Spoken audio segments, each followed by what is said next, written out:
سورۃ النور۔ اب یہاں 14 وہ جو صورتیں تھیں جو میں نے عرض کیا جو مکیات ہیں مسلسل، ان میں سے ایک سورہ حج کے بارے میں اور ایک سورہ رعد کے بارے میں بھی بعض لوگوں کا خیال ہے کہ وہ مدنی ہے، لیکن واقعہ یہ ہے کہ جن کو بھی مکی اور مدنی صورتوں کے مزاج سے واقفیت ہو گئی ہے، جس کو پہچانتے ہیں، وہ جانتے ہیں کہ یہ سارا سلسلہ جو ہے مکیات کا ہے اور ان میں کوئی مدنی صورت نہیں ہے۔ کہیں کہیں کسی مدنی آیت کا شامل ہو جانا یہ بالکل علیحدہ بات ہے، لیکن یہ کہ اب ان 14 صورتوں کے بعد اب یہ ہے واحد صورت مدنی ہے اور یہ سورۃ النور ہے۔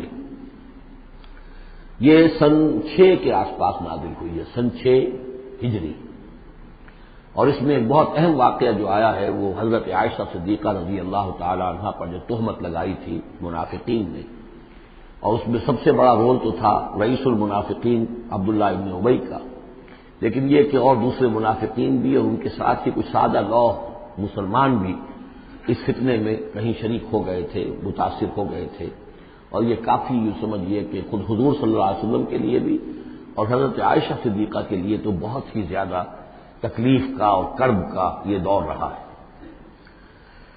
بسم اللہ الرحمن الرحیم، سورۃ انزلناها وفرضناها وانزلنا فیها آیات بینات لعلکم تذکرون۔ یہ ایک سورت ہے، یہ انداز کسی اور سورت کا نہیں ہے، اس انداز میں اس کا آغاز ہے، اور سورۃ نکرہ کو اگر تفخیم کے لیے مانا جائے تو یہ ایک عظیم سورت ہے جو ہم نے نازل کی ہے اور ہم نے اس کو لازم کیا ہے تم پر، فرض کیا ہے تم پر۔ وانزلنا فیہا آیات بینات، اور اس میں ہم نے اتنی بڑی روشن آیات نازل کی ہیں لعلکم تذکرون، تاکہ تم یاد رکھو، تاکہ تم نصیحت اخذ کرو۔ اس سورہ مبارکہ کا جوڑا جو ہے وہ آپ کو 8 مکی صورتوں کے بعد پھر جا کر ملے گا، اور وہ ہے سورہ احزاب۔ ان دونوں میں بڑی گہری مناسبت ہے اور تقریباً حجم بھی برابر ہے، دونوں 9 رکوعوں پر مشتمل ہیں، اگرچہ اس کی آیات جو ہیں یہ چونکہ بعد میں نازل ہوئی ہے تو 9 رکوع 64 آیات میں ہے، وہاں 9 رکوع 73 آیات میں ہے، وہ پہلے نازل ہوئی، وہ سن 5 میں نازل ہوئی، یہ سن 6 میں نازل ہوئی، لیکن دونوں میں آیت نمبر 35 سورہ احزاب کی بھی سورہ نور کی بھی نہایت اہم ہے، ایمان کی حقیقت اور اسلام کی کیفیات کے بارے میں۔ الزانیۃ والزانی فاجلدوا کل واحد منہما 100 جلدہ، زنا کرنے والی عورت ہو خواہ زنا کرنے والا مرد ہو، ہر ایک کو ان میں سے 100 کوڑے مارے جائیں۔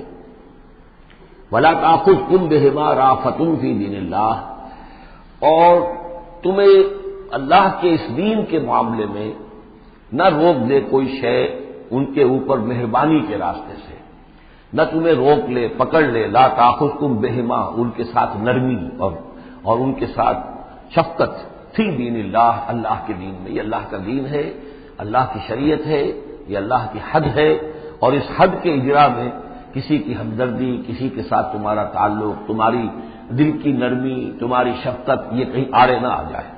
ان کنتم تؤمنون باللہ والیوم الآخر، اگر تم ایمان رکھتے ہو اللہ پر اور یوم آخر پر۔ یہ جو حد ہے یہ ہے اصل میں زانی زانیہ غیر شادی شدہ ہو اس کے لیے 100 کوڑے ہیں، یہ حد ہے جو قرآن میں آئی ہے۔ زانی اور زانیہ اگر شادی شدہ ہے تو اس کی حد قرآن میں نہیں ہے، لیکن وہ سنت رسول صلی اللہ علیہ وسلم سے ثابت ہے، اور شریعت اسلامی کا چونکہ جو اس کی سورسز ہیں، اس کی ایک بنیاد ہے اللہ کی کتاب، اور دوسری بنیاد جو انڈیپینڈنٹلی قرآن مجید سے آزاد ہو کر ایک مستقل بنیاد ہے، مستقل سورس ہے، وہ سنت رسول ہے صلی اللہ علیہ وسلم۔ تو رجم کا جو حکم ہے وہ سنت سے ہے، اور جیسا کہ میں آپ کو بتا چکا ہوں اصل میں یہ اس قاعدہ کلیہ کے تحت ہے کہ سابقہ شریعت میں، شریعت موسوی میں بعض احکام وہ تھے کہ جن کی نفی نہیں آئی ہے، انہیں جو قتل نبی اکرم صلی اللہ علیہ وسلم نے اس امت کے اندر بھی جاری رکھا ہے۔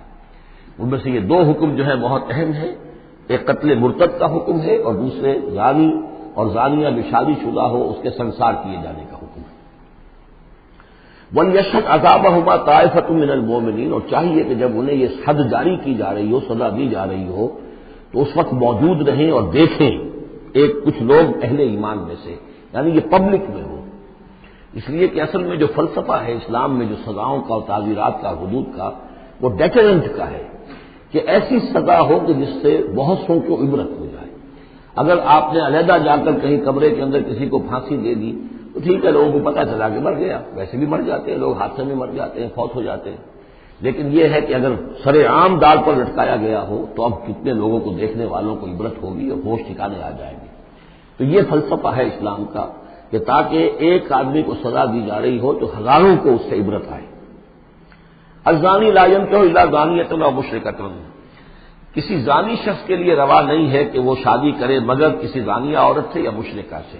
یہ کسی قانون کے درجے میں بات نہیں ہے، بلکہ یہ ایک اخلاقی طور پر گویا کہ تعلیم دی جا رہی ہے کہ زانی لوگ تو ان کا حال تو ایسا ہے کہ انہیں تو مستحق اگر ہیں تو شادی کے کسی زانیہ سے یا مشرک سے۔ والزانیۃ لا ينکحها، اور زانی عورت ہو تو وہ بھی اس لائق نہیں ہے کہ اس سے کوئی نکاح کرے مگر صرف بدکار مرد یا مشرک۔ وحرم ذلک علی المؤمنین، اور یہ دونوں جو ہیں زانی مرد اور زانی عورتیں یہ تو حرام کر دی گئی ہیں مومنین کے حق میں، الا یہ کہ کوئی توبہ کرے، جو بھی ہے معاملہ وہ علیحدہ ہے سے۔ والذین یرمون المحصنات ثم لم یاتوا باربعۃ شہداء، اور جو لوگ جو خاندانی عورتیں ہوں، حفاظت میں ہوں کسی خاندان کی اور نکاح کے قید میں ہوں، چاہے نکاح کے قید میں ہوں تو ڈبل احسان ہو گیا کہ خاندانی بھی ہے اور دوسرے یہ کہ نکاح کی قید میں بھی ہے، نکاح کی حفاظت بھی انہیں حاصل ہے۔ نہیں تو یہ کہ اگر غیر شادی شدہ ہے لیکن کسی شریف خاندان سے ہیں، آزاد خاندان سے ہیں، اگر ان کی عورتوں میں کوئی شخص جو ہے ان پر عیب لگائے، زنا کا الزام لگائے اور پھر وہ نہ لا سکے، ثم لم یاتوا باربعۃ شہداء، 4 شہید نہ لا سکے، فجلدوہم، تو پھر اب ان کو کوڑے مارو، 80 جلدہ، 80 کوڑے، 80 دبرے۔ ولا تقبلوا لهم شہادۃ ابدا، اور ان کی شہادت اب کبھی آئندہ قبول نہ کرو۔ واولئک هم الفاسقون، اور یقیناً یہی لوگ فاسق اور نافرمان ہیں۔ یعنی زنا کا الزام اگر لگایا جا رہا ہو تو پھر جو الزام لگانے والا ہے اسے 4 گواہ چشمدید پیش کرنے ہوں گے۔ اگر وہ 4 چشمدید گواہ پیش نہیں کر سکتا تو گویا کہ اب یہ قذف کہلائے گا کہ اس نے ایک الزام لگایا ہے جس پر ثابت نہیں کر سکا، لہذا اس جرم کی سزا 80 کوڑے، کتنے قریب چلا گیا ہے۔ اور اس میں حکمت یہ معلوم ہوتی ہے کہ اگر فرض کیجئے کسی معاشرے میں، مسلمان معاشرے میں کسی لوگوں سے غلطی ہو گئی ہے، اس غلطی کا چرچا نہیں ہونا چاہیے الا یہ کہ اس کے لیے ثبوت موجود ہو کہ اسے کیفر کردار تک پہنچایا جا سکے۔ اگر تو ثبوت اتنا ہے کہ سزا دی جا سکے تو ضرور، لیکن اگر نہ ہو تو خاموش رہو، ورنہ یہ کہ خامخواہ برائی کا چرچا ہو جائے گا جبکہ اس کا سد باب ممکن نہیں ہے، اس کی سزا دینی ممکن نہیں ہے، تو اس میں سکوت جو ہے وہ بہتر ہے۔ الا الذین تابوا، سوائے ان کے کہ جو توبہ کر لیں من بعد ذلک، اس کے بعد وہ اصلاح و اصلاح کر لیں، یعنی یہ کہ کبھی کسی زمانے میں ان سے یہ غلطی ہو گئی تھی، انہوں نے کوئی تہمت لگائی تھی زنا کی اور 4 گواہ پیش نہیں کر سکے، طویل عرصے تک جو ہے ان کی گواہی پھر کسی بھی اسلامی عدالت میں قبول نہیں کی گئی، لیکن بعد میں ان کی روش ایسی رہی ہے، رویہ ایسا رہا ہے، انہوں نے اصلاح کر لی ہے، توبہ کر لی ہے، اب وہ قابل اعتماد ہیں، تو یہ جو معاملہ ہے اس کو سے ختم ہو جائے گا، ان کی گواہی بعد میں قبول کی جا سکے گی۔ فإن اللہ غفور رحیم، تو اللہ غفور الرحیم ہے۔ والذین یرمون ازواجہم ولم یکن لہم شہداء الا انفسہم، اب ایک خاص معاملہ آ رہا ہے کہ کسی شوہر نے اپنی بیوی کو دیکھا ہو زنا کرتے ہوئے، وہ الزام لگائے کہ میں نے دیکھا ہے اپنی بیوی کو زنا کرتے ہوئے، درحال ہے کہ اس کے پاس 3 اور گواہ نہیں ہیں، لیکن چونکہ یہ معاملہ ہے شوہر اور بیوی کا، اگر کسی اور عورت کا ہوتا تو اس کے اوپر 80 درے لگتے اس کو کہ اس نے الزام لگایا ہے، چاہے چشمدید ہے، چاہے اس نے دیکھا ہے، لیکن 3 گناہ اور نہیں لا سکا، 3 گواہ نہیں لا سکا ہے تو درے لگیں گے 80۔ لیکن معاملہ کیونکہ بیوی کا ہے، اس کے لیے خاص قانون ہے، اس کو لعان کہتے ہیں۔ وہ یہ ہے کہ والذین یرمون ازواجہم، جو الزام لگائیں زنا کا اپنی بیویوں پر، ولم یکن لہم شہداء، اور ان کے پاس گواہ موجود نہ ہو، الا انفسہم، سوائے ان کی اپنی جانوں کے، انہوں نے خود دیکھا ہے، فشہادۃ احدہم 4 شہادات باللہ، تو یہ ایک شخص کی گواہی بھی 4 گواہیاں شمار کی جائیں گی جبکہ وہ قسم کھائے اللہ کی، انہ لمن الصادقین، کہ وہ سچا ہے، حلفیہ بیان کرے۔ والخامسۃ، اور 5ویں بات یہ کہ وہ یہ کہے کہ ان لعنت اللہ علیہ ان کان من الکاذبین، کہ اگر میں جھوٹا ہوں تو مجھ پر اللہ کی لعنت ہو۔ 4 مرتبہ قسم کھا کر گواہی دینا گویا کہ وہ 4 گواہوں کی گواہی کے قائم مقام ہو جائے گا، جبکہ پھر وہ یہ بھی کہے کہ اگر میں جھوٹا ہوں تو اللہ کی لعنت مجھ پر ہو، لعنت اللہ علی الکاذبین ان کان من الکاذبین۔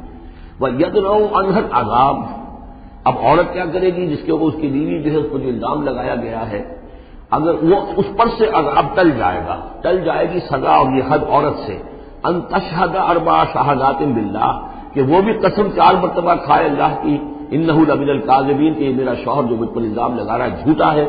اور والخامسۃ اور پانچویں بات وہ یہ کہے ان غضب اللہ علیہا ان کان من الصادقین کہ اگر میرا یہ شوہر اس الزام میں سچا ہے تو مجھ پر اللہ کا غضب آئے. اس انداز میں پھر یہ کہ عورت کے اوپر پھر حد جاری نہیں ہوگی. اور اگر شوہر کے 4 قسمیں کھا کر الزام لگانے اور پھر یہ کہ اللہ تعالیٰ کی لعنت اپنے اوپر طلب کرنے اگر جھوٹا ہو، اس کے بعد اگر بیوی خاموش رہتی ہے، وہ جوابی طور پر قسم نہیں کھاتی 4 اور نہ یہ کہتی ہے کہ اگر یہ سچا ہو تو مجھ پر اللہ کا غضب ہو، تو پھر اس پر حد جاری ہو جائے گی. لیکن اگر وہ بھی قسم کھا لے 4 قسمیں اور یہ کہ ساتھ ہی یہ بھی کہے کہ اگر یہ سچا ہو اور واقعی اس کا الزام درست ہو مجھ پر تو مجھ پر اللہ کا غضب نازل ہو جائے، تو پھر یہ کہ عذاب ٹل جائے گا، دنیا کی سزا اسے نہیں ملے گی. وَلَوْلَا فَضْلُ اللَّهِ عَلَيْكُمْ وَرَحْمَتُهُ اور اگر اللہ کا فضل اور اس کی رحمت تمہارے شامل حال نہ ہوتی وَأَنَّ اللَّهَ تَوَّابٌ رَحِيمٌ تو گویا کہ یہاں پہ محذوف ہے کہ اگر اللہ فضل اور اس کی رحمت شامل حال نہ ہوتی تو تم بہت غلط راستے پر پڑ جاتے، تم کوئی بہت بڑا قدم اٹھا دیتے. وہ جو بھی واقعہ اب آگے آ رہا ہے یہ اس کے لیے تمہید ہے. وَأَنَّ اللَّهَ تَوَّابٌ حَكِيمٌ یقیناً اللہ تعالیٰ بہت توبہ کو قبول فرمانے والا اور حکمت والا ہے. إِنَّ الَّذِينَ جَاءُوا بِالْإِفْكِ عُصْبَةٌ مِّنكُمْ جن لوگوں نے یہ طوفان اٹھایا ہے، جن لوگوں نے تہمت تراشی ہے حضرت عائشہ صدیقہ رضی اللہ تعالی عنہا پر، یہ تمہارا ہی ایک گروہ ہے، تم ہی میں سے ہے. لا تحسبوه شرا لکم اسے تم اپنے لیے برا نہ سمجھو بل هو خیر لکم بلکہ یہ بھی تمہارے لیے خیر ہے. اس کے ذریعے سے اللہ تعالیٰ تمہارے سامنے اب اس سمن میں ہدایات دے گا، قوانین بتا دے گا، شریعت کے جو احکام ہیں وہ نازل ہو رہے ہیں. اس کے لیے گویا کہ یہ واقعہ جو ہے ایک تقریب بن گیا، ایک ذریعہ بن گیا.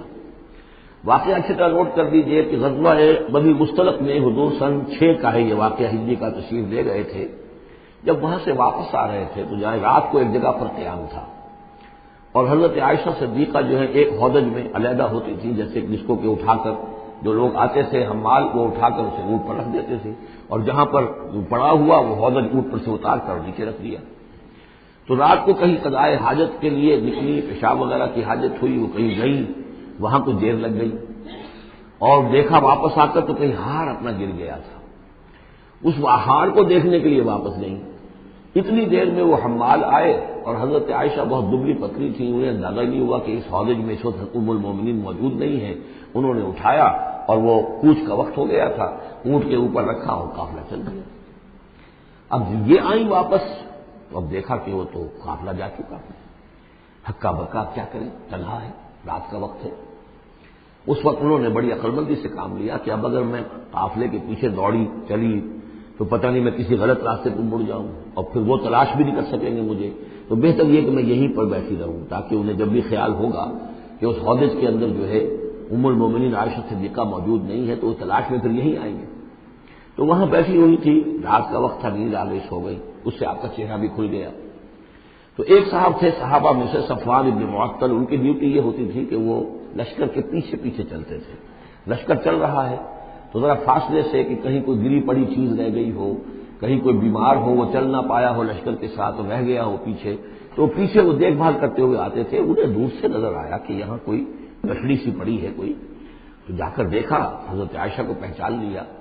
اور وہ کہتے ہیں کہ میں نے اس لیے پہچان لیا کہ حجاب کی آیت کے نازل ہونے سے پہلے میں نے انہیں دیکھا تھا. حجاب کی آیت نازل ہوئی ہے سورہ احزاب میں. سورہ احزاب 1 سال پہلے نازل ہو چکی ہے. تو جب تک حجاب کی آیت نہیں آئی تھی، ظاہر بات ہے کہ وہاں پردہ نہیں تھا، کوئی نقاب نہیں اوڑھتی تھی خواتین اور نہ امہات المومنین، لہذا پہچانتے تھے. تو چونکہ چہرہ کھلا ہوا تھا ام المومنین کا تو انہوں نے کہا انا للہ و انا الیہ راجعون. یہ الفاظ جو کہے تو حضرت عائشہ کی آنکھ کھل گئی اور وہ پھر اٹھ کر بیٹھی. انہوں نے اپنا کپڑا درست کیا، لیکن پھر انہوں نے یہ کیا صفوان ابن معطل نے کہ اپنا اونٹ بٹھا لیا خاموشی کے ساتھ. حضرت عائشہ اس پر سوار ہو گئی اور وہ آگے اس کی وہ نکیل پکڑ کر وہ چلتے گئے اور قافلے میں پہنچ گئے. وہاں عبداللہ ابن ابی نے شور مچا دیا کہ خدا کی قسم تمہارے نبی کی یہ بیوی جو بچ کر نہیں آئی ہے. مطلب یہ کہ یہ تو اب یہ معاملہ جو رہا ہے تنہائی رہی ہے، علیحدہ رہے ہیں، تو گویا کہ زنا کا معاملہ ہو گیا ہے. یہ اس کی جو بھی اس کی گندی سوچ تھی. ظاہر بات ہے کہ مکھی تو گندگی پر بیٹھتی ہے، اس کو تلاش کیسی ہے گندگی کی، اس کے لیے تو یہ ایک موقع مل گیا اسکینڈل اٹھانے کا. یہ اسکینڈل بڑھتے بڑھتے ایک طوفان بن گیا اور اس میں بعض جو ہے بہت ہی مخلص لوگ بھی، حضرت حسان بن ثابت رضی اللہ تعالیٰ عنہ جو دربار نبوی کے گویا کہ سرکاری شاعر تھے، ان کا بھی معاملہ اس کے اندر ایسا ہو گیا کہ وہ بھی ملوث ہو گئے. تو یہ ہے واقعہ عفق کا. لیکن اس کے بعد قرآن مجید میں پھر یہ آیات نازل ہوئی، اللہ تعالیٰ نے برات کر دی، اور پھر یہ کہ ان کی پاک دامنی اور پاک بازی جو ہے وہ ثابت ہو گئی، اور اس کے بعد یہ معاملہ رفع دفع ہو گیا۔ ان الذین جاؤوا بالافک عصبۃ منکم لا تحسبوه شرا لکم بل هو خیر لکم لکل امرئ منهم ما اکتسب من الاثم، اس میں جس شخص نے بھی جو جو گناہ کمایا ہے وہ اس کو مل جائے گا، اس کے حصے میں درج ہو جائے گا۔ والذی تولی کبرہ، اور جس نے اس کا سب سے بڑا حصہ وصول کیا، یہ ہے عبداللہ ابن ابی جس نے اسکینڈل اٹھایا اور اسے بڑی قوت کے ساتھ شدت کے ساتھ پھیلایا۔ والذی تولی کبرہ منہم لہ عذاب عظیم، اس کے لیے تو پھر بہت بڑا عذاب ہے۔ لولا اذ سمعتموہ، مسلمانوں تمہیں کیا ہو گیا، کیوں نہ ایسا ہوا کہ جب تم نے یہ سنا تھا، ظن المؤمنون والمؤمنات بانفسہم خیرا، تو مومن مرد اور مومن عورتیں اپنے بارے میں اچھا گمان کرتی، یعنی یہ کہ حضرت عائشہ کے بارے میں ان کے بارے یہ گمان ہونا چاہیے تھا، انہیں فوراً کہہ دینا چاہیے تھا، وقالوا ھذا افک مبین، اور وہ کہتے فوراً کہ یہ تو کوئی بہت بڑی تہمت ہے۔ لولا جاؤوا علیہ باربعۃ شہداء، کیوں نہیں وہ لے کر آئے 4 گواہ، اگر تو ان کے پاس گواہ تھے یہ بات کہنے کے لیے تب تو زبان کھولنی چاہیے تھی، اگر 4 گواہ نہیں تھے تو انہیں زبان بند رکھنی چاہیے تھی۔ فَإِذْ لَمْ تَأْتُوا بِالشُّهَدَاءِ، اس لیے کہ یہ 4 گواہوں والی آیت جو ہے یہ سورہ نساء میں اتر چکی تھی، سورہ نساء سن 4 میں آ چکی ہے، وہ ابتدائی احکام جو تھے کہ 4 گواہ ہونے چاہیے اس معاملے کے اندر، یہ آیت سورہ نساء میں آ چکی ہے۔ تو فرمایا کہ یہ کیوں نہیں 4 گواہ لے کر آئے، فَإِذْ لَمْ تَأْتُوا بِالشُّهَدَاءِ، اگر وہ 4 گواہ نہیں لا سکے، فَأُولَٰئِکَ عِندَ اللَّهِ هُمُ الْكَاذِبُونَ، تو یقیناً اللہ کے نزدیک اور قانون اسلامی کے نزدیک پھر وہی جھوٹے ہیں۔ وَلَوْلَا فَضْلُ اللَّهِ عَلَيْكُمْ وَرَحْمَتُهُ، اور اگر نہ ہوتا اللہ کا فضل اور اس کی رحمت تمہارے شامل حال سے دنیا والآخرہ، دنیا میں اور آخرت میں بھی، لَمَسَّكُمْ فِيمَا أَفَضْتُمْ، تو تم پر پڑتی اس چیز پر کہ جس کا چرچا تم نے کیا ہے، عذاب عظیم، بہت بڑا عذاب۔ اس طرح قولہ بألسنتکم، یہ اصل میں انسانوں کی ایک عام کمزوری ہوتی ہے، اس طرح کی بات جو ہے بس ادھر سے سنی ادھر بیان کر دی، ادھر سے آگے بیان ہو گئی، جنگل کی آگ کی طرح اس قسم کی خبریں جو ہیں وہ پھیل جاتی ہیں۔ اس طرح قولہ بألسنتکم، جبکہ تم اسے لے رہے تھے اپنی زبانوں سے، یعنی یہ کہ ایک زبان سے دوسری زبان کو، اور زبان سے نکلی اور کوٹھے چڑھی والی جو ایک کہاوت ہمارے ہاں ہے، اس طریقے سے آسانی سے وہ بات پھیلتی چلی گئی۔ وَتَقُولُونَ بِأَفْوَاهِكُمْ، اور تم کہہ رہے تھے اپنے منہوں سے، مَا لَيْسَ لَكُمْ بِهِ عِلْم، جس کے لیے تمہارے پاس کوئی علم نہیں تھا، کوئی دلیل نہیں تھی، کوئی بنیاد نہیں تھی، کوئی گواہی نہیں تھی، کوئی معلومات کی کوئی سورسز نہیں تھی۔ وَتَحْسَبُونَهُ هَيِّنًا، اور تم اسے سمجھ گئے تھے کہ بہت ہلکی بات ہے، معمولی سی بات ہے۔ وَهُوَ عِندَ اللَّهِ عَظِيمٌ، جبکہ یہ اللہ کے نزدیک بہت بڑی بات ہے۔ کسی پر بھی، کسی مسلمان خاتون پر بھی اس طرح کی تہمت لگا دینا بہت بڑی بات ہے۔ خدا یہ کہ بازی بارش بابا ہم بازی کہ ام المومنین عائشہ صدیقہ رضی اللہ تعالی عنہ زوج رسول صلی اللہ علیہ وسلم، اور یہ چیز جو ہے بہت بڑی ہے۔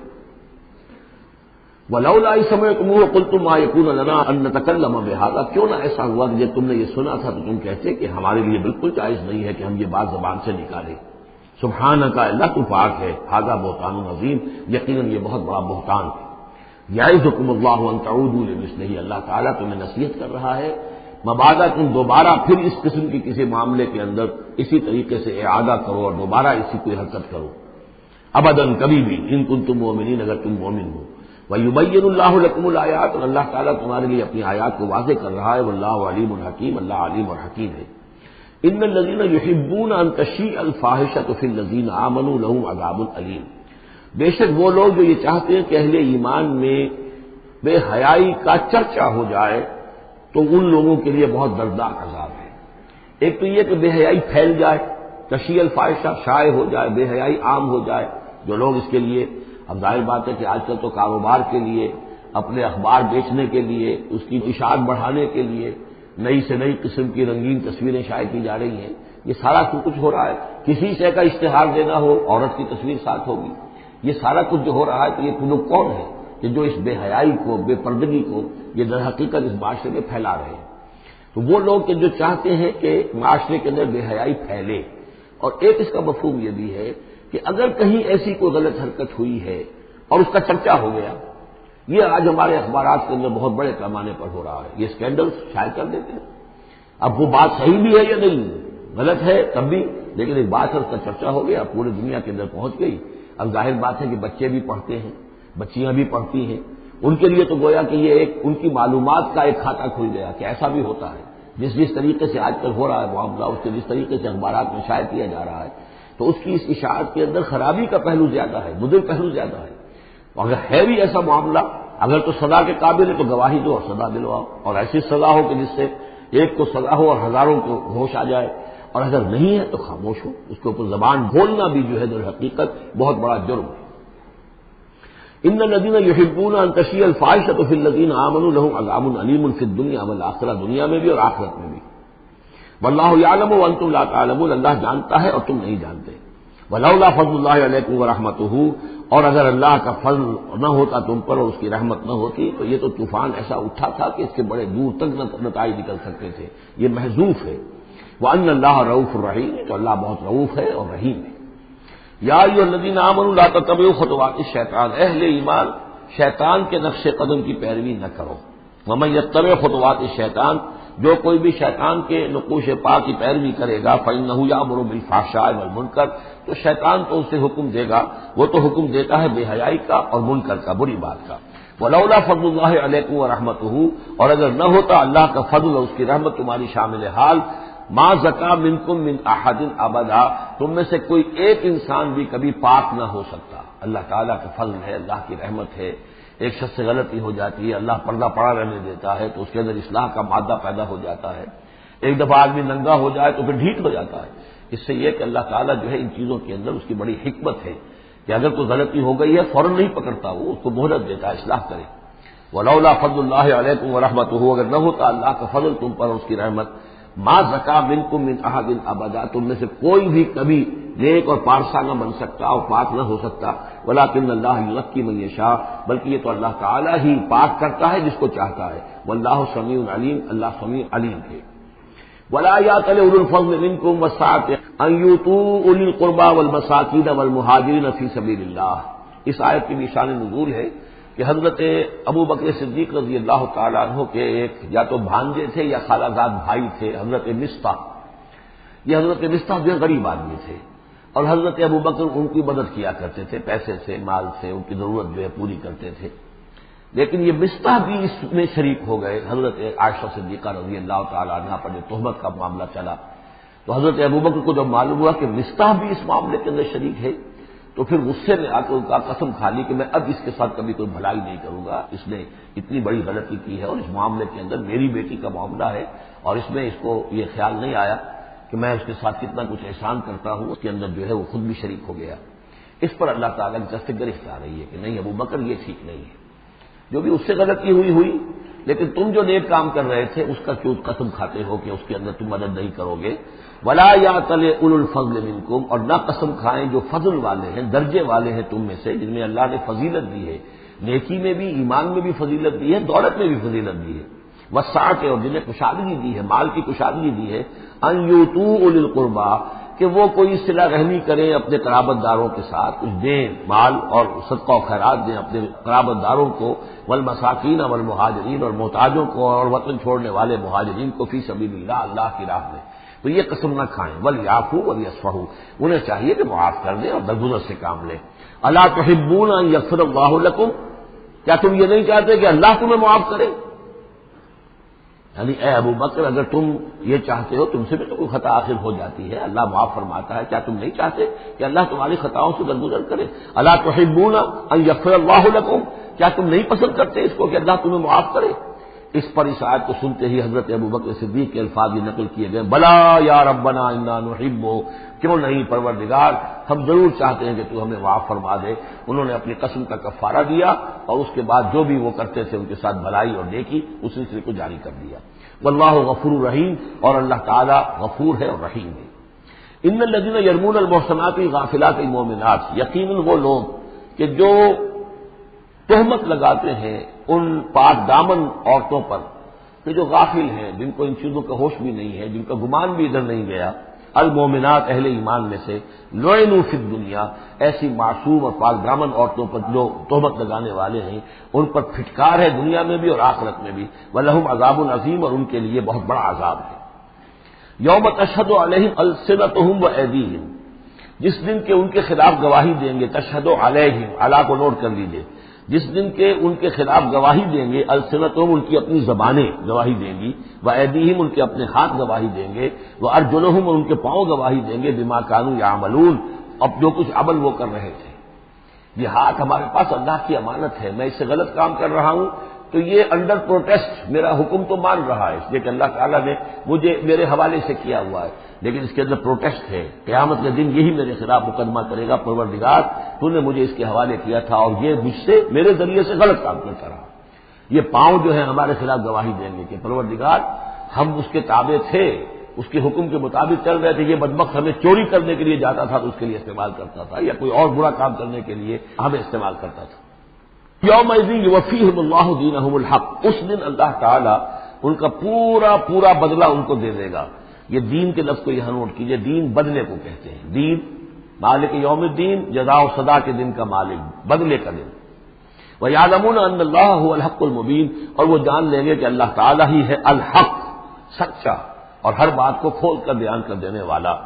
الخبیثات للخبیثین والخبیثون للخبیثات، ناپاک عورتیں ناپاک مردوں کے لیے ہیں اور ناپاک مرد ناپاک عورتوں کے لیے ہیں، اور طیبات والطیبات للطیبین والطیبون للطیبات، اور ستھرے اور پاک باز جو خواتین ہیں وہ پاک باز مردوں کے لیے ہیں، اور پاک باز جو مرد ہیں وہ پاک دامن خواتین کے لیے ہیں۔ اولئک مبرؤون مما یقولون، یہ لوگ بری ہیں ان چیزوں سے کہ جو لوگ کہتے ہیں۔ لہم مغفرۃ ورزق کریم، ان کے لیے مغفرت ہے اور رزق کریم ہے۔ یہ دونوں آیات جو ہیں در حقیقت اخلاقی تعلیم کی نوعیت کی ہیں کہ اتنی اخلاقی حص معاشرے کے اندر رہے کہ جو جس کے ساتھ کوئی بدنامی کا معاملہ ہو جائے پھر وہ خود محسوس کرے کہ میں آئسولیٹ ہو کر رہ گیا ہوں یا رہ گئی ہوں اس معاشرے کے اندر، یہ معاشرے کے اندر یہ عام روش پیدا ہو جائے۔ جیسے کہ پہلے آیا تھا وہ اس کے اندر بھی یہی بات تھی کہ زانی نکاح نہ کرے مگر کسی زانیہ سے یا کسی مشرکہ سے، وہ اس لائق نہیں ہے کہ اس کے نکاح میں کوئی مسلمان خاتون آئے پاک دامن اور عفت والی، اس طرح زانیہ جو ہے اس سے کوئی نکاح نہ کرے سوائے مشرک کے، یہ قانونی چیزیں نہیں ہیں جیسا کہ میں نے عرض کیا، یہ اخلاقی، تاکہ ایک نفرت پیدا ہو زنا سے، بدکاری سے۔ اسی طریقے سے معاشرے کے اندر ایک عام فضا، ایک حص ایسی پیدا ہو جائے کہ جس میں جو لوگ بھی ایسی گراوٹوں میں مبتلا ہوں وہ خود اپنی آنکھوں میں ذلیل ہو کر رہ جائیں۔ یا ایھا الذین آمنوا لا تدخلوا بیوتا غیر بیوتکم حتی تستأنسوا، اب اس حوالے سے بہت سے جو احکام آ رہے ہیں، یہ سورہ نور اور سورہ احزاب ان دونوں میں معاشرتی احکامات ہیں۔ معاشرتی احکامات میں خاص طور پر وہ جو ایک آیت آئی ہے سورہ بنی اسرائیل میں، وَلَا تَقْرَبُوا الزِّنَا إِنَّهُ كَانَ فَاحِشَةً وَسَاءَ سَبِيلًا، اس زنا کا سد باب کرنے کے لیے اسلام کے معاشرتی نظام میں بہت دور دور تک اقدامات کیے گئے ہیں۔ قریب مت جاؤ زنا کے، یعنی زنا کو ایریڈیکیٹ کرنا معاشرے میں یہ ایک بہت بڑا آبجیکٹو ہے، اور اس کے لیے دور دور تک اقدامات، مثلا پردہ ہے، سطر ہے، لباس کے احکام دیے گئے ہیں، معاشرہ جو ہے ہمارا جو ہے وہ مکسڈ سوسائٹی نہ ہو، مخلوط معاشرہ نہ ہو، مردوں کی ذمہ داریاں علیحدہ ہیں، عورتوں کی علیحدہ ہیں، معاشرہ جو ہے سیگریگیٹڈ ہو، مردوں اور عورتوں کے درمیان اختلاط نہ ہو، یہ ساری چیزیں کس کے لیے ہیں؟ یہ اسی لیے ہے کہ یہ در حقیقت اس قدر شدید کشش ہے مرد اور عورت کے اندر، یہ اللہ نے جو دو جنسیں بنائی ہیں، اور اس میں یقیناً جو سیکس کا معاملہ اتنا پوٹنٹ موٹیو ہے کہ اس کو اگر پوری طریقے سے جیسے گھوڑا بہت منہ زور ہو تو اسے بہت باندھ کر رکھنا پڑے گا اور بڑا اس کو کنٹرول کرنے کے لیے محنت کی ضرورت ہے، اسی طریقے سے اس سیکس کو ڈسپلن کرنا اور صحیح انداز میں اس کو جو ہے ہارنس کرنا، اور اس کے لیے یہ ہے کہ غلط راستوں سے اس کو بچانا، اس کے لیے بڑے دور دور تک احکام دیے گئے، اور یہ پورا معاشرتی نظام اسلام کا اسی بنیاد پہ قائم ہے۔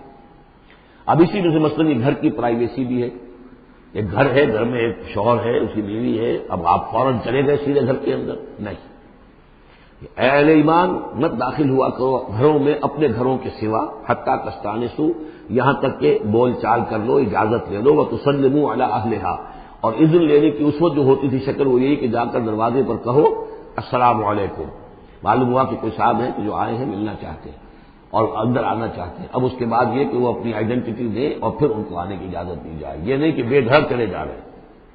ذالکم خیر لکم لعلکم تذکرون، یہی تمہارے لیے بہتر ہے تاکہ تم نصیحت حاصل کرو۔ فإن لم تجدوا فیہا احدا فلا تدخلوها، اگر اس گھر میں کوئی نہ ہو تو پھر اس میں داخل مت ہو، حتیٰ یؤذن لکم، یہاں تک کہ تمہیں اجازت دی جائے، جو گھر کا مالک ہے وہ اگر اجازت دے کہ ہاں میرا گھر اس وقت خالی ہے تم اس میں جا سکتے ہو، ورنہ یہ کہ خالی گھر کے اندر جہاں کوئی نہیں ہے داخلے کی اجازت نہیں ہے۔ وَإِن قِيلَ لَكُمْ، اور اگر کہا جائے تم سے ارجعوا، چلے جاؤ، لوٹ جاؤ، اس وقت میں ملنے کے لیے تیار نہیں ہوں یا میں اپنی کسی مشغولیت میں ہوں، فارجعوا، تو لوٹ جاؤ۔ اب دیکھیے یہ آداب ہیں۔ ہمارے یہاں یہ ہے کہ آپ پہنچ گئے، نہ ٹائم لیا ہوا ہے، نہ پہلے سے طے ہے، آپ سمجھتے ہیں کہ مجھے ریسیو کرنا اس کا فرض ہے، کیوں نہیں ملا؟ اس نے انکار کر دیا تو اس کا مطلب یہ کہ بڑا متکبر ہے اور بہت یہ جو ہے شخص جو ہے، یہ نہیں۔ اگر تو آپ وقت طے کر کے گئے ہیں تو اس کا فرض ہے کہ وہ آپ کو ریسیو کرے اور آپ کو وقت دے، لیکن اگر آپ اچانک چلے گئے ہیں تو آپ کو اس کی پرائیویسی پر آپ جو ہے حملہ آور نہیں ہو سکتے۔ وہ اپنے کس کام میں ہے، کس مشغولیت میں ہے، اس کی کیا اہمیت ہے، آپ تو اس کو نہیں جانتے۔ اگر وہ گھر والا کہہ دیتا ارجعوا وَإِن قِيلَ لَكُمْ ارْجِعُوا فَارْجِعُوا، تو لوٹ جاؤ، ہوا اذکیٰ لکم، یہی تمہارے لیے زیادہ پاک ہے، پاک بازی کا معاملہ، واللہ بما تعملون علیم، اور جو کچھ تم کر رہے ہو اللہ اس سے واقف ہے۔ لیس علیکم جناح ان تدخلوا بیوتا غیر مسکونۃ، اس میں کوئی حرج نہیں ہے کہ تم داخل ہو جایا کرو ایسے گھروں میں کہ جن میں سکونت نہیں ہے، جس میں کوئی لوگ رہتے نہیں ہیں، ریزیڈینشل نہیں ہے۔ اب گوڈاؤنز ہیں، اب ایسا تو نہیں کہ گوڈاؤنز میں آپ نہیں جا سکتے، سامان پڑا ہوا گودام ہے، آپ جا سکتے۔ فیہا متاع لکم، اس میں تمہارا سامان ہے، تو یہ وہی گودام والی بات ہو گئی۔ واللہ یعلم ما تبدون وما تکتمون، اور اللہ جانتا ہے جو تم ظاہر کرتے ہو، جو کچھ تم چھپاتے ہو۔ یعنی قانون کی اصل روح کو دیکھنا چاہیے کہ یہ جو روکا جا رہا ہے کہ گھروں میں داخل نہ ہو، تو یہ اصل میں جو پرائیویسی ہے گھر کی اور فیملی کی، اصل میں اس کو ملحوظ خاطر رکھا جا رہا ہے، نہ یہ کہ آپ کہیں کہ صاحب اب ہم گودام میں بھی داخل نہیں ہو سکتے جب تک یہ پرمیشن جو لکھی ہوئی ہے وہ ہمیں مل نہ جائے۔ قل للمؤمنین یغضوا من ابصارہم، اہل ایمان سے یہ کہیے اے نبی کہ وہ اپنی نگاہوں کو ذرا نیچا رکھا کریں، وَيَحْفَظُوا فُرُوجَهُمْ، اور اپنی شرمگاہوں کی حفاظت کریں، ذَلِكَ أَزْكَىٰ لَهُمْ، یہی ان کے لیے زیادہ پاکیزہ ہے اور زیادہ بہتر ہے۔ ان اللہ خبیر بما یصنعون، یقیناً اللہ تعالیٰ باخبر ہے اس سے کہ جو وہ کر رہے ہیں۔ وَقُل لِّلْمُؤْمِنَاتِ يَغْضُضْنَ مِنْ أَبْصَارِهِنَّ، اسی طرح مومن عورتوں سے بھی کہہ دیجیے وہ بھی اپنی نگاہیں نیچی رکھا کریں، وَيَحْفَظْنَ فُرُوجَهُنَّ، وہ بھی اپنے سطر کو پوری طریقے سے ملحوظ رکھیں اور اپنی شرمگاہوں کی حفاظت کریں۔ وَلَا يُبْدِينَ زِينَتَهُنَّ، اور انہیں نہیں چاہیے کہ وہ اپنی زینت اور سنگھار کو ظاہر کریں، إِلَّا مَا ظَهَرَ مِنْهَا، سوائے اس کے کہ جو از خود ظاہر ہو جائے۔ وَلْيَضْرِبْنَ بِخُمُرِهِنَّ، اور چاہیے کہ وہ اپنے گریبانوں کے اوپر اپنی اوڑھنیوں کے بکل مار دیا کریں، بِخُمُرِهِنَّ عَلَىٰ جُيُوبِهِنَّ، یہ خمرہن جمع ہے خمار کی، خمار کہتے ہیں اوڑھنی۔ ایک دوسرا لفظ جو ہے وہ آئے گا سورہ احزاب میں، ان دونوں الفاظ کو علیحدہ علیحدہ رکھیے۔ تو یہ ہے کہ اپنے گریبانوں کے اوپر، گویا کہ یہ بھی پرانا ہمیشہ سے لباس، عورت کے لباس میں اوڑھنی بھی تھی اور عورت کے لباس میں چادر بھی تھی۔ چادر وہ لے کر نکلتی تھی جب گھر سے باہر جاتی تھی، اور اوڑھنی وہ رکھتی تھی جبکہ گھر کے اندر ہوتی تھی۔ یہی جو ہماری تہذیب کے اندر ہے، یہ عرب کی تہذیب میں پہلے بھی تھا۔ چہرے کا پردہ نہیں تھا عرب میں، چادر وہ لے کے جاتی تھی تو چادر اپنے اوپر ڈالتی تھی، اور مرد بھی چادر کے بغیر نہیں ہوتے تھے، نہ کوئی مرد بغیر چادر کے نہ عورت، بلکہ چادر ہی سے ایک شخص کا رتبہ معین ہوتا تھا۔ کسی کی چادر بڑی شاندار ہے، دوشالہ اوڑھا ہوا ہے، بہت قیمتی ہے، تو وہ بڑا آدمی ہے، وہ سردار ہے۔ کسی کے بیچارے کی جو ہے معمولی سی چادر ہے، اور اسی لیے اس حدیث میں آتا ہے کہ جو شخص تکبر کرتا ہے، الکبر ردائی، تکبر جو ہے وہ تو میری چادر ہے۔ اور یہ عرب میں یہ بڑا کسی شخص کی توہین کرنی ہوتی تھی اس کی چادر گھسیٹتے تھے، گویا کہ اس کی عزت جو ہے اس کو کھینچ لیا ہے۔ تو اللہ فرماتا ہے کہ جو تکبر کرتا ہے وہ گویا میری چادر گھسیٹ رہا ہے میرے کندھے سے، اس درجے جو ہے اللہ تعالیٰ جو اس میں اپنی توہین محسوس کرتا ہے۔ تو وہ اپنی ان اوڑھنیوں کے بکل مار لیا کریں اپنے گریبانوں پر، یعنی یہ کہ یہ عورت کے لیے اس کی زینت کا ایک بہت بڑا حصہ ہے، اس کی جو بھی چھاتی ہے اس کے لیے ایک اضافی کرتا اس نے پہنا ہوا ہے، لیکن کرتے کے اوپر مزید جو ہے یہ ایک بکل اس کی اوڑھنی کا ہو۔ وَلَا يُبْدِينَ زِينَتَهُنَّ، اس کے سینے کے اوپر یہ اضافی ہو جائے گا، وَلَا يُبْدِينَ زِينَتَهُنَّ، اور نہ وہ ظاہر کریں اپنی زینت کو۔ اب یہ ہے جو محرموں کی فہرست آ رہی ہے جس کے سامنے عورت کھلے چہرے کے ساتھ آ سکتی ہے بلا حجاب، اور یہ اتنی طویل فہرست جو دی گئی ہے، آخر سوچنا چاہیے کہ اللہ تعالیٰ نے یوں ہی ایکسرسائز ان فیوٹیلٹی تو نہیں کی ہے۔ کیا فرق ہے اگر ایک عورت کے چہرے کا پردہ نہیں ہے، وہ باہر نکلتی ہے چادر لے کر، اور یہ کہ کسی اور کے ساتھ اس کا پردہ چہرے کا نہیں ہے، تو پھر یہ پوری فہرست دینے کی ضرورت کیا ہے؟ میرے نزدیک چہرے کا پردہ اسلام کے اندر لازم ہے، اور اس چہرے کے پردے سے مستثنا ہیں یہ لوگ۔ کون لوگ مستثنا ہیں؟ الا لبعولتہن، ان کے شوہر نمبر 1، او آبائہن، یا ان کے باپ، اور باپ سے مراد باپ، دادا، چچا، یہ سب چلیں گے، او آبائے بعولتہن، یا ان کے شوہروں کے باپ، او ابنائہن، یا ان کے اپنے بیٹے، او ابنائے بعولتہن، یا ان کے شوہروں کے بیٹے۔ یعنی ان کے شوہروں کی کسی اور بیوی سے اولاد ہے، بیٹے ہیں، تو وہ بھی محرم ہے، وہ نامحرم نہیں ہے۔ اور اخوانہن یا ان کے اپنے بھائی، اور بنی اخوانہن یا ان کے بھائیوں کے بیٹے، اور بنی اخواتہن یعنی یہ بھتیجے ہو گئے، اور بنی اخواتہن یا ان کے بھانجے، اور نسائہن یا ان کی عورتیں، اپنی عورتیں، جان پہچان کی عورتیں، عام عورتیں نہیں ہیں، نسائہن، او ما ملکت ایمانہن یا یہ کہ جو ان کے غلام اور ان کی لونڈیاں ہیں۔ اکثر و بیشتر اہل سنت کے نزدیک یہاں مرد غلام مراد نہیں ہے بلکہ لونڈیاں مراد ہیں۔ اب تابعین غیر اولی الاربۃ یا ایسے تابع لوگ جو کہ صرف خدمت گار ہیں، بعض اوقات ہوتا ہے خاندانی طور پر جو ہے وہ خدمت گار کرنے والے ہیں، باپ بھی کہیں ملازم تھا اسی گھر میں اور اس کی اولاد بھی وہیں پر ہے، وہ بھی کام کر رہی ہے، بچپن سے وہیں پلے ہیں۔ ایسے لوگ ہوتے ہیں کہ جن کو واقعتاً پھر اس گھر کی خواتین سے اس طرح کا خیال کبھی نہیں آ سکتا کہ ان کے بارے میں وہ کوئی بری بات سوچے۔ ابھی تابعین غیر اولی الاربۃ یا وہ تابع کہ جو کہ کوئی غرض نہیں رکھتے اس قسم کے معاملات سے، من الرجال مردوں میں سے، ابھی الطفل الذین لم یظہروا علی عورات النساء یا وہ لڑکے کہ جو ابھی عورتوں کے جو مخفی معاملات ہیں ان سے واقف ہی نہیں، ابھی وہ جنسی جو بھی باتیں ہیں ان سے واقف نہیں ہیں۔ ولا یضربن، یہ اب یہ فہرست مکمل ہو گئی، یہ ہیں محرم لوگ جن کے سامنے عورت بغیر چہرے کے پردے کے آ سکتی ہے۔ باقی یہ کہ زینت جو خود بخود ظاہر ہو جائے، اب ظاہر ہے کہ آپ نے چادر بھی لی ہوئی ہے، کسی خاتون نے برقع بھی اوڑھا ہوا ہے، لیکن اب کسی کا قد ہے، ماشاءاللہ وہ قد ایسا ہے، سر قد ہے کوئی خاتون، وہ کہاں چھپائے گی اس قد کو، وہ تو ظاہر ہو جائے گا۔ جسم متناسب ہے، اب وہ جسم تو ظاہر ہو جائے گا۔ اس اعتبار سے ما ظہر منہا کو لوگوں نے لے لیا چہرے کے لیے، یہ بالکل غلط ہے۔ چہرے کا تو پردہ میرے نزدیک لازم ہے، اور یہ کہ باقی یہ کہ ان کے سامنے چہرے کے سمیت عورت آ سکتی ہے۔ باقی عورت جو ہے اپنے بیٹے کے سامنے بھی سوائے 3 اعضاء کے اور نہیں کھول سکتی، اپنے بھائی کے سامنے بھی نہیں کھول سکتی۔ چہرہ، یہ ہاتھ پونچوں سے نیچے، اور پیر ٹخنوں سے نیچے، یہ جو 3 اعضاء ہیں یہ وہ ہیں کہ جو عورت کھلے رکھ سکتی ہے، اپنے وہ بیٹے کے سامنے بھی، بھائی کے سامنے بھی، اور جو بھی رشتے گنائے گئے ہیں۔ لیکن یہ کہ اس سے آگے پھر جو ہے معاملہ وہ پھر شوہر کا ہے، اس سے آگے یعنی لباس کا معاملہ جو ہے جس سے کہ عورت جو ہے وہ آزاد ہوگی، وہ صرف شوہر کے لیے۔ ولا یضربن بارجلہن لیعلم ما یخفین من زینتہن، اور نہ ایسا ہو کہ وہ اپنے پاؤں مار کر چلیں، تو زیور جو ہے پاؤں میں پہنا ہوا اس کی جھنکار ہو تاکہ لوگوں جو ہے ادھر متوجہ ہو جائیں۔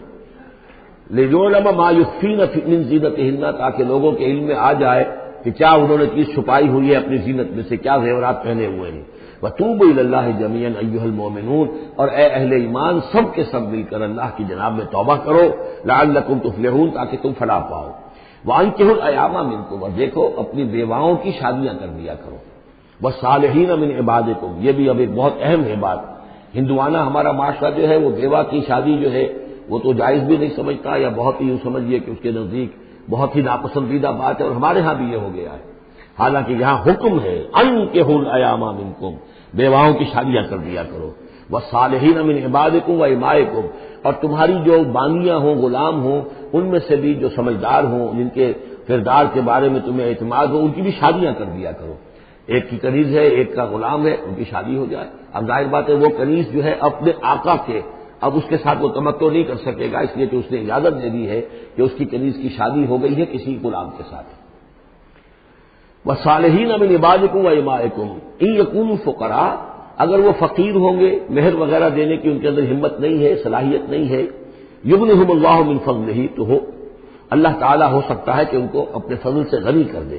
واللہ واسع علیم، اللہ واسع بہت سمائی رکھنے والا، کشائش والا، کشادگی والا اور جاننے والا ہے۔ یعنی یہ بھی ہے کہ کسی وقت انسان سوچے کہ اگر میں شادی کروں گا تو وہ بھی اپنی قسمت ساتھ لے کر آئے گی، کیا پتہ کہ میرے اس وقت حالات جو ہیں اگر کچھ خراب بھی ہیں، تو اللہ تعالیٰ اس کی قسمت سے، اس کے حوالے سے وہ اللہ تعالیٰ میرے لیے رزق کا دروازہ کھول دے۔ وَلْيَسْتَعْفِفِ الَّذِينَ لَا يَجِدُونَ نِكَاحًا، اور جو لوگ نکاح کی قدرت بالکل نہ رکھتے ہوں، شادی کر ہی نہ سکتے ہوں، کچھ بھی نہ ہو ان کے پاس، نہ کوئی گھر ہو جس میں کہ اپنی بیوی کو رکھ سکیں، نہ کوئی نان نفقے کا سامان ہو، نہ کوئی مہر دے سکیں۔ وَلْيَسْتَعْفِفْ، تو انہیں چاہیے کہ وہ اپنی عفت کی حفاظت کریں، پوری طریقے سے اپنے جنسی جذبے کو کنٹرول کریں۔ الَّذِينَ لَا يَجِدُونَ نِكَاحًا حَتَّىٰ يُغْنِيَهُمُ اللَّهُ مِنْ فَضْلِهِ، یہاں تک کہ اللہ تعالیٰ انہیں اپنے فضل سے غنی کر دے۔ والذین یبتغون الکتاب مما ملکت ایمانکم فکاتبوہم، اور تمہارے غلاموں میں سے جو تمہارے ساتھ چاہیں مکاتبت کرنا. یہ مکاتبت کا قاعدہ یہ سارے غلام یہ طے کرتا تھا کہ جناب میں آپ کو اتنے لاکھ درہم دے دوں گا، اتنی مدت کے اندر اندر آپ مجھے آزاد کر دیجئے.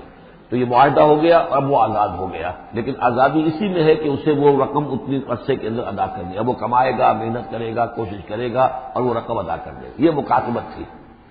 تو جو بھی تمہارے غلاموں میں سے مکاتبت چاہیں مما ملکت ایمانکم فکاتبوہم، تو یہ مکاتبت کر لیا کرو. قرآن مجید نے وہ تمام راستے کھولے ہیں کہ جن سے غلاموں کی آزادی کا جو ہے آسانی کے ساتھ تدریجاً سہج انداز کے اندر ان کی غلامی کا جو ہے سلسلہ ختم ہو کر آزادی کی طرف راستہ کھل جائے. فکاتبوہم ان علمتم فیہم خیرا، اگر تم دیکھ رہے ہو ان کے اندر کہ خیر ہے، بھلائی ہے، واقعتاً یہ شخص اعتماد کیا جا سکتا ہے، یہ بھاگ نہیں جائے گا اور یہ جو بھی کرنا چاہ رہا ہے معاہدہ اس کو پورا کرنے کی اس کی نیت ہے. وآتوہم من مال اللہ الذی آتاکم، پھر ایسے لوگوں کو جنہوں نے مکاتبت کی ہو تم بھی مال دیا کرو، جو اللہ کا مال تمہارے پاس اللہ نے تمہیں دیا ہے، یعنی لوگ مدد بھی کریں اس کی تاکہ وہ اپنی اس رقم کو جلد از جلد ادا کر کے اور وہ پھر آزاد ہو جائے. وَلَا تُكْرِهُوا فَتَيَاتِكُمْ عَلَى الْبِغَاءِ، اور دیکھو اپنی بانگیوں کو، چھوکریوں کو، یہ جو وہاں پہ بانگیاں کنیزیں ہوتی تھی انہیں بدکاری پر مجبور نہ کرو. ان اردنا تحسنا، اگر وہ چاہیں کہ وہ پاک دامن رہیں، وہ کسی قلعے میں رہیں، اور ان سے چونکہ یہ بھی رواج وہاں تھا، ان بانگیوں سے پھر وہ پیشہ کراتے تھے.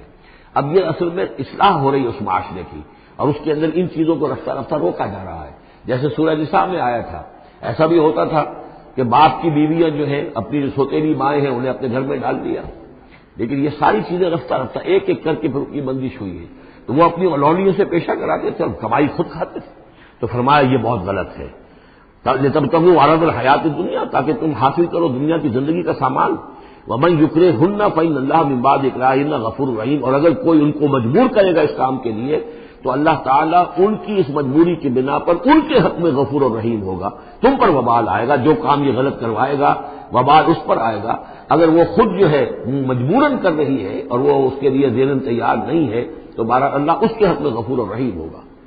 وَلَقَدْ أَنزَلْنَا إِلَيْكُمْ آيَاتٍ مُبَيِّنَاتٍ، اور دیکھو ہم نے نازل کر دی ہے تمہاری جانب یہ روشن آیات. وَمَثَلًا مِّنَ الَّذِينَ خَلَوْا مِن قَبْلِكُمْ، اور وہ ساری باتیں بھی ہم نے بتا دی ہیں کہ جو ان لوگوں میں تھیں جو تم سے پہلے تھے. یہ ساری گندگیاں، معاشرتی خرابیاں جو ہیں یہ پہلوں کے اندر بھی تھی، ہم نے ان سب کی نشاندہی کر دی ہے. وہ موعظۃ للمتقین، اور اہل تقویٰ کے لیے ہم نے نصیحت یہ نازل فرما دی ہے. قد جاءتکم موعظۃ من ربکم وشفاء لما فی الصدور. اب یہ 5واں رکوع آ رہا ہے اور یہ ہمارے اس منتخب نصاب کا جو دوسرا حصہ ہے ایمان کی بحث، اس کے ضمن میں یہ بہت اہم درس ہے. اور یہ آیت نمبر 35 جو آ رہی ہے یہ قرآن مجید کی عظیم ترین آیات میں سے ہے. اس سورہ مبارکہ کی بھی آیت نمبر 35 اور سورہ احزاب میں بھی بالکل ٹھیک یہی نمبر آیت نمبر 35 آپ کو ملے گی. یہ ایمان پر اور وہ اسلام کی کیفیات پر قرآن مجید کی عظیم ترین آیات ہے. اللہ نور السماوات والارض، اللہ آسمانوں اور زمین کا نور ہے. مثل نور ہی، اس پر ایمان کی مثال، اس کے نور ایمان کی مثال ایسی ہے کہ مشکاتن، جیسے ایک طاق ہے، فیہا مصباح، اس میں ایک چراغ روشن ہے. المصباح فی زجاجہ، وہ چراغ جو ہے چمنی کے اندر ہے، شیشہ ہے اس کے اوپر، جیسے لالٹینیں ہوتی تھی پچھلے زمانے میں، گلوب کے ساتھ جو ہے وہ لیمپ ہوتے تھے. الزجاجہ تو کانہا کوکب دری، اور وہ شیشہ چمک رہا ہے جیسے کہ ایک چمکدار ستارہ ہو. یوقد من شجرۃ، اور اس مصباح میں، اس دیے میں، اس چراغ میں جلایا جا رہا ہے تیل، کس کا؟ ایک شجرہ مبارکہ زیتونہ کا، ایک ایسا مبارک درخت زیتون کا، لا شرقیۃ ولا غربیہ، جو نہ شرقی ہے نہ غربی ہے. یعنی یہ کہ درخت ہے، جھنڈ ہے ایک. اب اگر تو اس جھنڈ کے مشرق میں کوئی درخت ہے تو صبح کی دھوپ تو انہیں ملے گی، شام کی نہیں ہوگی. مغرب میں ہے تو شام کی دھوپ مل جائے گی، صبح کی نہیں ملے گی. ایک علیحدہ کھڑا ہوا ہے کوئی، جس کے نہ ادھر کوئی اور ہے نہ ادھر کوئی اور درخت ہے، تو پورے دن کی تمازت دھوپ کی جو ہے وہ جذب کر رہا ہے. اور ایسے درخت کا جو روغن زیتون ہوتا تھا وہ بہت صاف شفاف، اسی کی مثال دی جا رہی ہے. جو نہ شرقی ہے نہ غربی ہے، وہ کسی جانب سے اوٹ میں ہے ہی نہیں. یکاد و زیتھا یضیء، اس کا جو روغن ہے وہ بھڑک اٹھنے کو بیتاب ہے، قریب ہے کہ روشن ہو جائے. ولو لم تمسسہ نار، چاہے اسے ابھی آگ نے چھوا ہی نہ ہو. نور علی نور، جب آگ بس کر جائے، چھو جائے تو پھر نور علی نور ہے، وہ بھڑک اٹھتا ہے۔ یہدی اللہ لنورہ من یشاء، اللہ تعالیٰ ہدایت فرماتا ہے اپنے نور کی جانب جس کو چاہتا ہے۔ وَيَضْرِبُ اللَّهُ الْأَمْثَالَ لِلنَّاسِ، اور اللہ تعالیٰ مثالیں بیان کرتا ہے لوگوں کے لیے۔ وَاللَّهُ بِكُلِّ شَيْءٍ عَلِيمٌ، اور اللہ ہر چیز کا کما حقہ علم رکھتا ہے۔ یہ اصل میں ایمان کے لیے، اس کے اجزائے ترکیبی کے لیے بہترین تمثیل ہے، جس کو میں پہلے بیان کرتا رہا ہوں کہ ایک ہے فطرت، انسانی فطرت۔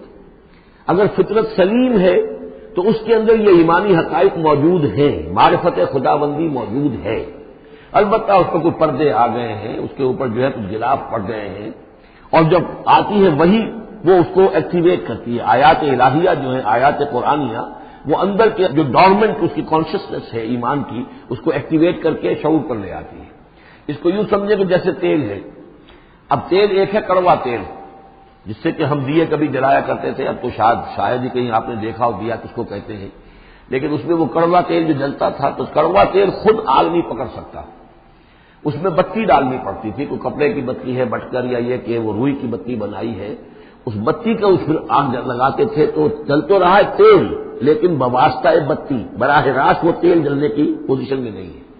لیکن ایک تیل ہے پیٹرول، جو کڑوے تیل سے روشنی حاصل کرنے کے لیے جتن کرنے پڑ رہے ہیں آپ کو جلانے کے لیے، اور پیٹرول گویا کہ بیتاب ہے، وہ بھڑک اٹھنے کو بیتاب ہے، ذرا سی چنگاری قریب آئی اور بھڑک گیا۔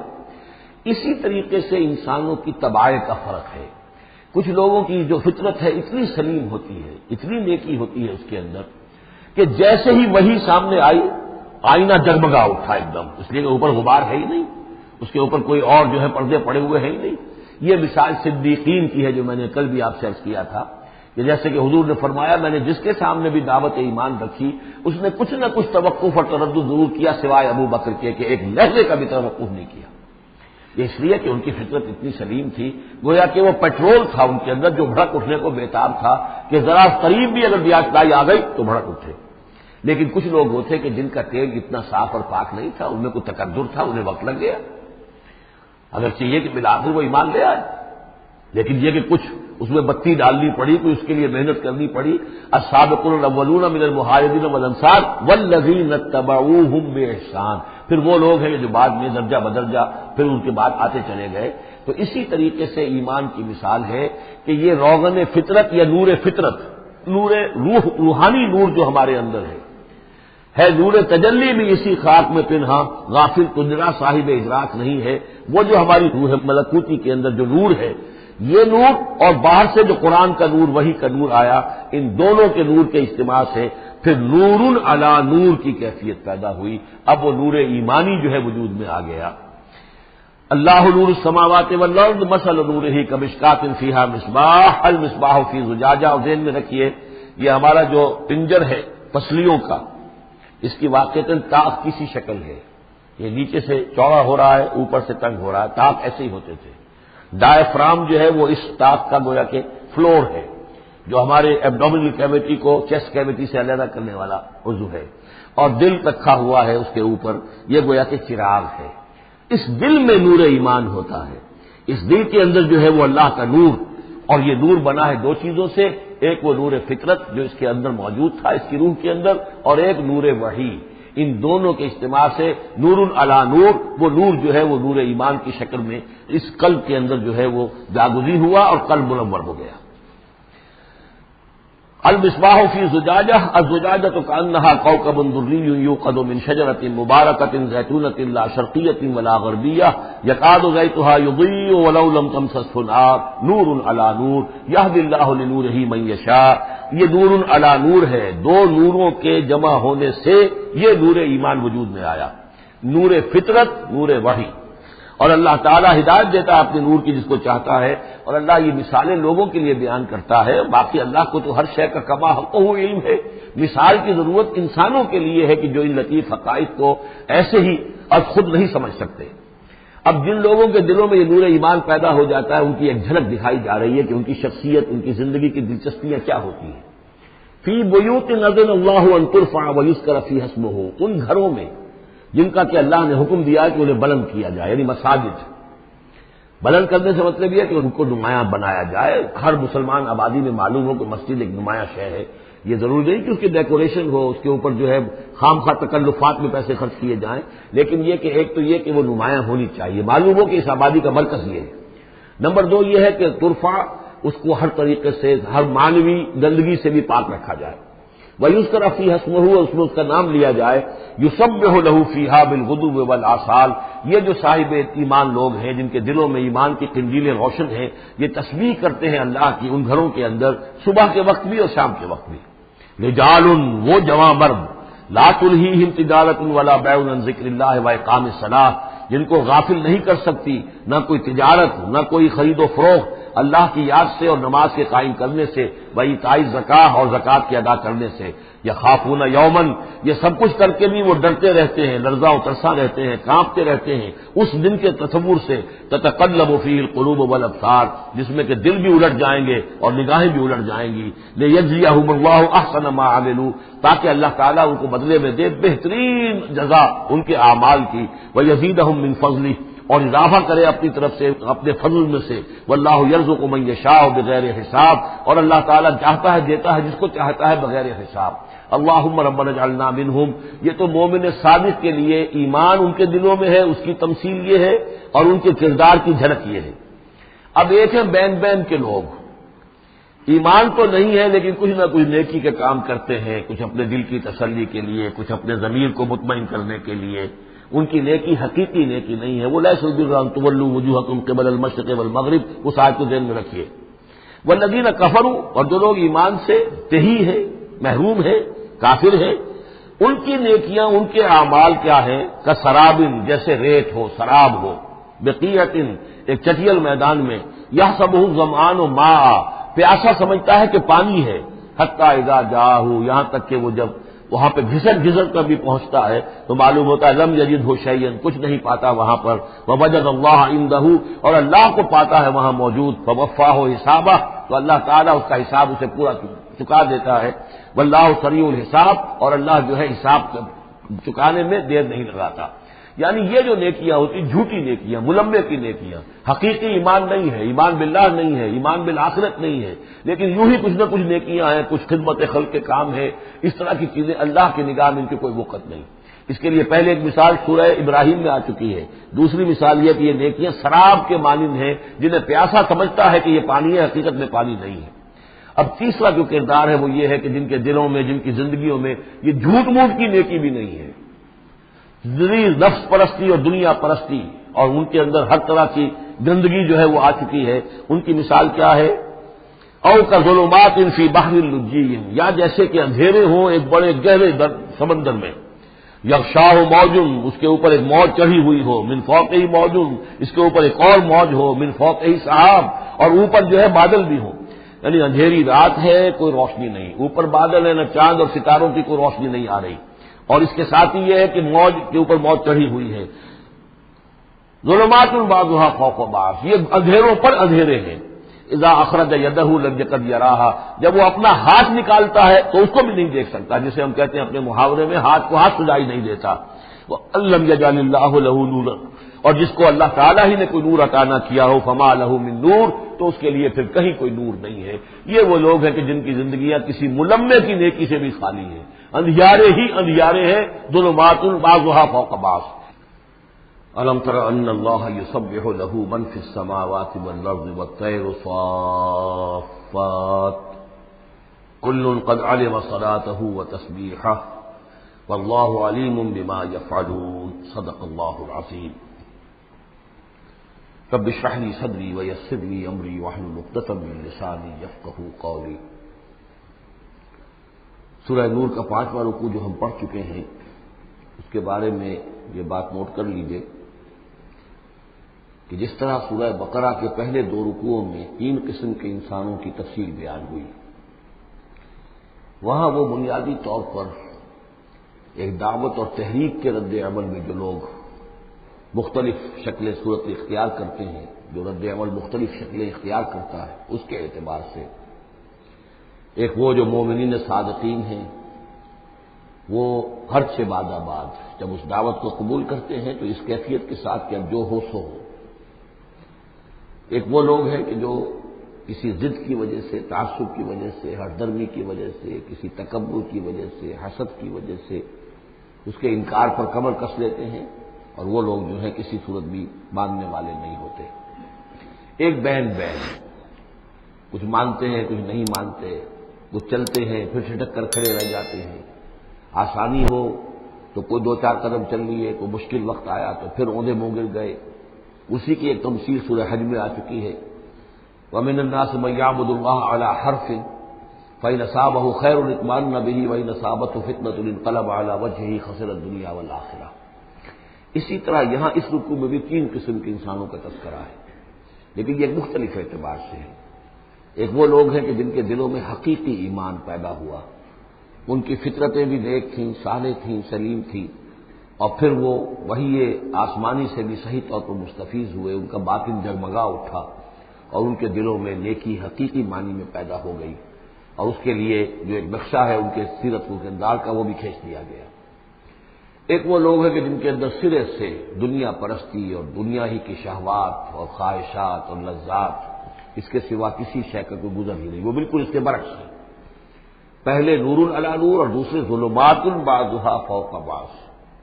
کوئی جھوٹ موٹ کی نیکی بھی نہیں، کوئی ملمے کی نیکی بھی نہیں، ان کا مال ہے تو صرف اپنی ہی عیاشیوں کے لیے ہی، اپنے ہی جو بھی ان کے تعیش ہے اسی میں خرچ ہو رہا ہے۔ لہذا یہ وہ لوگ ہیں کہ وہ ایمان سے بھی محروم اور کسی جھوٹ موٹ کی نیکی سے بھی ان کے ہاں کسی نور کا سرے سے گزر ہی نہیں، ظلمات بعضها فوق بعض۔ اور اس کے لیے تمثیل دی گئی ہے کہ گہرے سمندر کے اندر جو اندھیرا ہوتا ہے، ایبسولوٹ ڈارکنس، کہ رات بھی ہے، اوپر بادل بھی ہے، اور جو ہے موج پر موج چڑھی ہوئی ہے، ایبسولوٹ ڈارکنس۔ ایک فرینچ امیر البحر تھا جو اسی آیت کو پڑھ کر ایمان لے آیا تھا، اس کی ساری عمر گزری تھی سمندروں کے اندر، اور وہ جانتا تھا کس قسم کی ڈارکنس ہوتی ہے وہاں۔ اس نے کہا کہ پتہ کیا کہ کیا محمد نے صلی اللہ علیہ وسلم کبھی بحری سفر کیے تھے؟ جب اسے معلوم ہوا کہ انہوں نے کبھی بحری سفر کیا ہی نہیں، تو اس نے کہا کہ پھر یہ ثابت ہو گیا کہ یہ اللہ کا کلام ہے، ورنہ یہ تشبیہ جو ہے کوئی شخص اس کو وہ تو دے سکتا ہے کہ جس نے بحری سمندر کیے ہوں اور جس سے اندازہ ہو، اور وہ سمندر کے اندر کبھی اس نے غوطے بھی لگائے ہوں، اور وہ ایبسولوٹ ڈارکنس کا کانسیپٹ۔ بہرحال یہ دوسری انتہا، بیچ میں وہ لوگ ہیں، بین ہیں، کچھ نیکیاں بھی کرتے ہیں، حقیقی ایمان سے محروم ہیں، نہ اللہ پر نہ یوم آخر پر ان کا پختہ ایمان نہیں ہے، لیکن یہ کہ اپنے ضمیر کو مطمئن کرنے کے لیے کچھ نہ کچھ، یا دنیا میں کوئی نام کمانے کے لیے یا کوئی اور شہرت حاصل کرنے کے لیے وہ کچھ نیکیاں کرتے ہیں، تو ان کی نیکیوں کی مثال شراب کسی ہے۔ الم تری ان اللہ یسبح لہ من فی السماوات والارض، کیا تم دیکھتے نہیں ہو کہ اللہ کی تسبیح کرتے ہیں وہ سب جو آسمانوں میں ہے اور جو زمین میں ہے، اور نہ صرف آسمانوں اور زمین میں بلکہ ان دونوں کے مابین جو السماء میں جو ہے، والطیر صافات، اور یہ جو پرندے ہیں جو اپنے پروں کو پھیلائے ہوئے ہیں یہ بھی اللہ کی تسبیح کر رہے ہیں۔ کل قد علم صلاتہ و تسبیحہ، ہر ایک کے علم میں ہے، ہر ایک نے جان لی ہے اپنی نماز، اپنی صلاۃ اور اپنی تسبیح۔ یہ وہی بات ہے جو سورہ بنی اسرائیل میں آ چکی ہے، وَإِن مِّن شَيْءٍ إِلَّا يُسَبِّحُ بِحَمْدِهِ وَلَٰكِن لَّا تَفْقَهُونَ تَسْبِيحَهُمْ، کوئی شے نہیں ہے اس کائنات میں جو اللہ کی تسبیح و تحمید نہ کر رہی ہو، لیکن تمہیں اس کا شعور نہیں ہو سکتا۔ واللہ علیم بما یفعلون، اور جو کچھ وہ کرتے ہیں اللہ کے علم میں ہے۔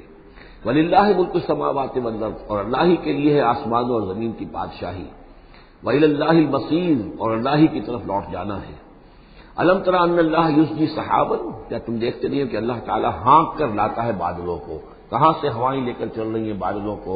کہیں تو بے آف بنگال سے وہ اٹھی ہیں مانسون کی ہوائیں، اور کہاں تک پہنچ جاتی ہیں؟ پاکستان تک۔ ان اللہ یزجی سحابا ثم یؤلف بینہ، پھر ان بادلوں کو آپس میں جوڑ دیتا ہے، ثم یجعلہ رکاما، پھر ان کو تہ بر تہ کر دیتا ہے۔ اب یہ تہ بر تہ کا معاملہ جو ہے، دیکھیے ہوائی سفر جس نے کیا ہے اسے اس کا تجربہ ہوتا ہے۔ جب جہاز چڑھتا ہے تب بھی وہ جب بادلوں کے اندر سے گزرتا ہے تو صاف نظر آتا ہے ایک تہ، اس کے بعد پھر خلا ہے، پھر ایک اور تہ، پھر خلا ہے، پھر ایک اور تہ، اترتے ہوئے بھی اسی طریقے سے تہ بر تہ بادل۔ رکامن فتر الودق یخرج من خلالہ، تو تم دیکھتے ہو کہ بارش برستا ہے ان دونوں، ان کے بین سے، ان کے بیچ سے برستی ہے بارش، پانی برستا ہے۔ وَيُنَزِّلُ مِنَ السَّمَاءِ مِن جِبَالٍ فِيهَا مِن بَرَدٍ، اور اللہ تعالیٰ اتارتا ہے آسمان سے وہ پہاڑ بھی کہ جن میں وہ اولے ہوتے ہیں، یعنی یہ کہ اولے جو آ رہے ہیں زمین پر تو معلوم ہوتا ہے کہ جیسے ان کے بھی کوئی پہاڑ ہے آسمانوں کے اندر۔ فیصیب بہ من یشاء، تو اللہ تعالیٰ یہ اولے برسا دیتا ہے جس پر چاہتا ہے، یعنی جس کی کھیتی برباد اللہ کو کرنی ہوتی ہے کسی سبب سے، اس کی کھیتی کے اوپر یہ اولے جا کے برس جاتے ہیں۔ ویصرفہ عن من یشاء، اور ان کا رخ پھیر دیتا ہے جس سے چاہتا ہے۔ ایسا بھی ہوتا ہے بعض اوقات کہ بالکل ایک کھیت جو ہے وہ بالکل تباہ و برباد ہو گیا ہے اور برابر کا کھیت بالکل ٹھیک ہے، اس کے اوپر کوئی اولا نہیں گرا۔ یکاد سنا برقہ یذھب بالابصار، اور اس کی جو بجلی کی کوند ہے وہ اس قریب ہے کہ وہ لوگوں کی نگاہوں کو اچک کر لے جائے۔ یقلب اللہ اللیل والنہار، اللہ تعالیٰ عدلتا بدلتا رہتا ہے دن اور رات کو۔ ان فی ذلک لعبرۃ لاولی الابصار، یقیناً اس میں دھیان کرنے کا اور سبق سیکھنے کا اور عبرت حاصل کرنے کا مواد ہے ہوش مندوں کے لیے، آنکھ والوں کے لیے، دیکھنے والوں کے لیے۔ واللہ خلق کل دابۃ من ماء، اور اللہ نے بنائی ہے ہر جاندار چیز اس زمین کے اوپر پانی سے۔ فمنہم من یمشی علی بطنہ، اب ان جانداروں میں سے جو زمین میں اللہ نے بنائے ہیں وہ بھی ہے کہ جو اپنے پیٹ کے بل پر چلتے ہیں، یہ ریپٹائلز جن کو ہم کہتے ہیں، ریپٹائلز ہیں جو اپنے پیٹ کے بل پر چل رہے ہیں۔ منہم من یمشی علی رجلین، اور ان میں وہ بھی ہے کہ جو دو ٹانگوں پر چلتے ہیں۔ اب ہم بھی انہی میں سے ہیں، اور باقی شمپنزی اور گوریلاز بھی ہیں، اور بھی ایسے ہوں گے کہ جو دو ٹانگوں پر چلتے ہیں۔ ومنہم من یمشی علی اربع، سب سے زیادہ کثیر تعداد جو ہے وہ زمینی حیوانات کے اندر ان کی ہے کہ جو چار پر چلتے ہیں۔ یخلق اللہ ما یشاء، اللہ تعالیٰ پیدا کرتا ہے جو چاہتا ہے۔ ان اللہ علی کل شیء قدیر، یقیناً اللہ تعالیٰ ہر چیز پر قادر ہے۔ اب کافی عرصے کے بعد منافقین کا تذکرہ قرآن مجید میں ہو رہا ہے، کیونکہ یہ ہم نے سورہ یونس سے لے کر اور سورہ مومنون تک جو 14 سورتیں پڑھی ہیں ان میں تو سارا معاملہ تھا مشرکین عرب سے، کفار سے، مشرکین سے، ساری بحث ان سے تھی۔ کہیں کہیں گفتگو کا رخ جو ہے وہ اہل کتاب کی طرف ہوئے سخن، بغیر انہیں باضابطہ خطاب کیے ہوئے، اور یا پھر تیسرا خطاب حضور سے ہے ذاتی، اور حضور کی وساطت سے اہل ایمان کے ساتھ، اور ابھی وہاں نفاق کا کوئی اس قسم کا موجود نہیں تھا معاملہ کہ منافقین کے ساتھ کوئی رد و قضا ہوتی۔ لیکن یہ تو چونکہ سورت نازل ہو رہی ہے سن 6 ہجری میں، یہ گویا کہ یوں سمجھیے کہ عین مدنی جو دور ہے اس کا عین وسط ہے بالکل۔ سن 11 میں حضور کا انتقال ہوا ہے، تو سن 6 یوں سمجھیے کہ ان دونوں کے بالکل وسط کے اندر ہے، یہ بالکل درمیانی دور ہے مدنی دور کا۔ یہاں پر تذکرہ ہو رہا ہے منافقین کا۔ لقد انزلنا آیات مبینات، ہم نے نازل کی ہیں روشن آیات۔ واللہ یہدی من یشاء الی صراط مستقیم، اور اللہ تعالیٰ ہدایت دیتا ہے جس کو چاہتا ہے سیدھے راستے کی طرف۔ وَيَقُولُونَ آمَنَّا بِاللَّهِ، اور کچھ لوگ وہ بھی ہیں جو کہتے ہیں ایمان لائے اللہ پر، وبالرسول، اور اللہ کے رسول پر، وَأَطَعْنَا، اور ہم نے اطاعت قبول کی۔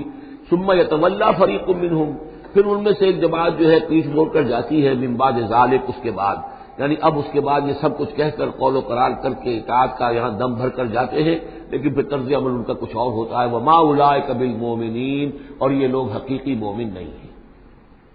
وَإِذَا دُعُوا إِلَى اللَّهِ وَرَسُولِهِ لِيَحْكُمَ بَيْنَهُمْ، اور جب انہیں پکارا جاتا ہے، بلایا جاتا ہے کہ آؤ اللہ کی طرف اور رسول کی طرف کہ ان کے مابین فیصلے کرے۔ یہ سورہ نساء میں ہم یہ سارے مضامین بڑی تفصیل سے پڑھ چکے ہیں کہ وہ لوگ چاہتے تھے کہ اپنے مقدمات جو ہیں وہ یہودیوں کی عدالت میں لے جائیں، اس لیے کہ حضور کے ہاں انہیں اندیشہ ہوتا تھا کہ یہاں تو بالکل صحیح فیصلہ ہو جائے گا۔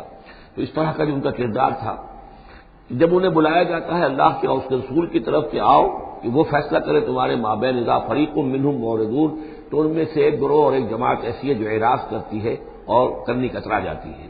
وَإِن يَكُن لَّهُمُ الْحَقُّ يَأْتُوا إِلَيْهِ مُذْعِنِينَ، اور اگر وہ ان کو معلوم ہو کہ حق ہمارے ساتھ ہے، یعنی ہم حق پر ہیں اس مقدمے میں، تو پھر وہ آتے ہیں بڑا یقین کا اظہار کرتے ہوئے، اذعان کے ساتھ اور یقین کے ساتھ اور اپنے ایمان کا اظہار کرتے ہوئے، کیونکہ انہیں یقین ہے کہ ہمارا کیس سچا ہے اور حضور کی عدالت میں ہم جائیں گے تو ہمارے حق میں فیصلہ ہو جائے گا، تو اب کوئی رکاوٹ نہیں۔ یاتوا الیہ مذعنین، خوب یقین کا، اعتماد کا اظہار کرتے ہوئے آتے ہیں۔ افی قلوبہم مرض، کیا ان کے دلوں میں روگ ہے؟ ام ارتابوا، یا یہ شکوک میں مبتلا ہو گئے ہیں؟ ام یخافون ان یحیف اللہ علیہم، یا انہیں یہ اندیشہ ہے کہ اللہ تعالیٰ جو ہے ان کے ساتھ ناانصافی کرے گا، ورسولہ، وہ اس کے رسول، بل اولئک هم الظالمون، نہیں بلکہ حقیقت میں یہی ظالم ہیں۔ ایمان کی اصل حقیقت سے چونکہ یہ محروم ہے، لہذا ساری غلطی ان کے اپنے کردار میں ہے۔ انما کان قول المؤمنین اذا دعوا الی اللہ ورسولہ لیحکم بینہم، جو حقیقی مومن ہوتے ہیں ان کو تو جب بلایا جاتا ہے اللہ کی طرف اور اس کے رسول کی طرف کہ وہ فیصلہ کرے ان کے مابین، تو ان کا قول تو یہی ہوتا ہے ان یقولوا سمعنا واطعنا، کہ وہ کہتے ہیں کہ ہم نے سنا اور ہم نے مانا، ہم حاضر ہیں، جو بھی فیصلہ محمد رسول اللہ کا ہوگا ہم اسے بسر و چشم تسلیم کریں گے۔ انما کان قول المؤمنین اذا دعوا الی اللہ ورسولہ لیحکم بینہم ان یقولوا سمعنا واطعنا واولئک هم المفلحون، اور یقیناً وہی لوگ ہیں جو پھر فلاح پانے والے ہیں۔ ومن یطع اللہ ورسولہ، اور جو اللہ کی اور اس کے رسول کی اطاعت کرتا ہے، ویخشى اللہ ویتقہ، اور اللہ کا خوف بھی رکھتا ہے، اس کا تقوی اختیار کرتا ہے، فاولئک هم الفائزون، تو یقیناً وہی لوگ ہیں کہ جو کامیاب ہونے والے ہیں۔ وَأَقْسَمُوا بِاللَّهِ جَهْدَ أَيْمَانِهِمْ، اور وہ قسمیں کھا کر کہتے ہیں، اللہ تعالیٰ کی قسمیں کھاتے ہیں اپنی امکانی حد تک، لئن امرتہم، اے نبی اگر آپ حکم دیں گے لَيَخْرُجُنَّ، تو وہ لازماً نکل جائیں گے۔ آپ حکم دے دیا میں ہم حاضر ہیں، ویسے میری یہ مجبوری ہے، یہ میری تکلیف ہے، یہ مسئلہ ہے، ویسے آپ حکم دیں گے اگر تو میں بالکل حاضر ہوں۔ یہ آپ کو اب بھی معلوم ہوگا کہ ہماری جماعتی زندگیوں کے اندر یہ مسئلہ ہوتا ہے کہ کوئی امیر ہے، اس نے ایک بات کہی ہے، کھل کر اس نے کہہ دیا ہے کہ میں یہ چاہتا ہوں کہ معاملہ اس طرح کیا جائے۔ اب کچھ لوگ کرنے کا کراتے ہیں، اچھا جی اگر آپ حکم دیں گے تو میں کروں گا، لیکن یہ کیا بات ہے؟ جب وہ امیر ہے آپ کا، وہ بات کہہ رہا ہے تو اس کی بات کو آپ حکم کیوں نہیں سمجھ گئے؟ اسی طریقے سے حضور صلی اللہ علیہ وسلم نے جب فرما دیا ہے کہ نکلنا ہے، اب دشمن کے مقابلے کے لیے نکلو، اب آپ چاہتے ہیں پی پی کال کر کے حضور ایک ایک کی خوشامد کریں کہ آئیے آپ ضرور نکلیے، خدا کے لیے ضرور چلیے، یہ حضور کرنے والے نہیں ہیں۔ وَأَقْسَمُوا بِاللَّهِ جَهْدَ أَيْمَانِهِمْ، اور یہ اللہ کی قسمیں کھا کر کہتے ہیں اپنی امکانی حد تک، لئن امرتہم، اے نبی آپ کا حکم ہوگا کہ میں حاضر ہوں، لَيَخْرُجُنَّ، ہم ضرور نکلیں گے۔ قُل لَا تُقْسِمُوا، اے نبی ان سے کہیے تم قسمیں مت کھاؤ، طاعۃ معروفہ، معروف طریقے پر اطاعت اختیار کرو۔ تم نے اعلان کیا ہے کہ تم مجھ پر ایمان لائے ہو، تم نے اعلان کیا ہے کہ تم مجھے اللہ کا رسول سمجھتے ہو، اب جو میں کہہ رہا ہوں اسے قبول کرو، اختیار کرو۔ یہ کیا ہے کہ میں کسی کو ایک ایک کو علیحدہ علیحدہ حکم دوں؟ ان اللہ خبیر بما تعملون، یقیناً جو کچھ تم کر رہے ہو اللہ اسے باخبر ہے۔ قل اطیعوا اللہ واطیعوا الرسول، اے نبی کہہ دیجئے۔ اب دیکھیے نوٹ کر لیجئے، سورہ نساء میں نے تفصیل سے آپ کو بیان کیا تھا کہ منافقین پر تین ہی چیزیں بھاری تھیں۔ نمبر ایک، حضور کی شخصی اطاعت کرنا، نمبر دو، جہاد اور قتال کے لیے نکلنا، نمبر تین، ہجرت۔ تین ایشوز کے اوپر بڑی تفصیل سے وہاں گفتگو ہو چکی ہے۔ یہاں اطاعت رسول کو جو ہے، جو پہلا مضمون تھا سورہ نساء میں، اسی کو زیادہ موقت کیا جا رہا ہے۔ قل اطیعوا اللہ واطیعوا الرسول، کہیے ان سے اطاعت کرو، اللہ کی اطاعت کرو، اس کے رسول کی صلی اللہ علیہ وسلم۔ فإن تولوا، پھر اگر یہ پیٹھ موڑ لے، اگر تم منہ پھیرو گے، اگر منہ موڑ لو گے، فإنما علیہ ما حمل، تو سن لو ہمارے نبی پر ذمہ داری ہے اس کام کی جو ہم نے ان پر ڈالا ہے، وعلیکم ما حملتم، اور تم سے باز پرس ہوگی اس کی جو تمہارے اوپر ڈالا گیا ہے۔ یعنی نبی نے جو ذمہ داری تھی، اللہ کا دین تم تک پہنچایا، اللہ کے احکام پہنچا دیے، ان کا کام جو ہے اس پر ختم ہو گیا۔ اب اطاعت کرنا، اس کی تعمیل کرنا، اس کے حکم پر چلنا، اللہ کے دین کے لیے تن من دھن لگانا، اور یہ سارا کام تمہیں کرنا ہے۔ تو جو ان کی ذمہ داری ہے وہ ادا کریں گے، اور اللہ کے ہاں ان کے بارے میں سوال کر لیا جائے گا، اور جو تمہاری ذمہ داری ہے ظاہر بات ہے کہ اس کے جواب بھی تمہیں کرنی ہے۔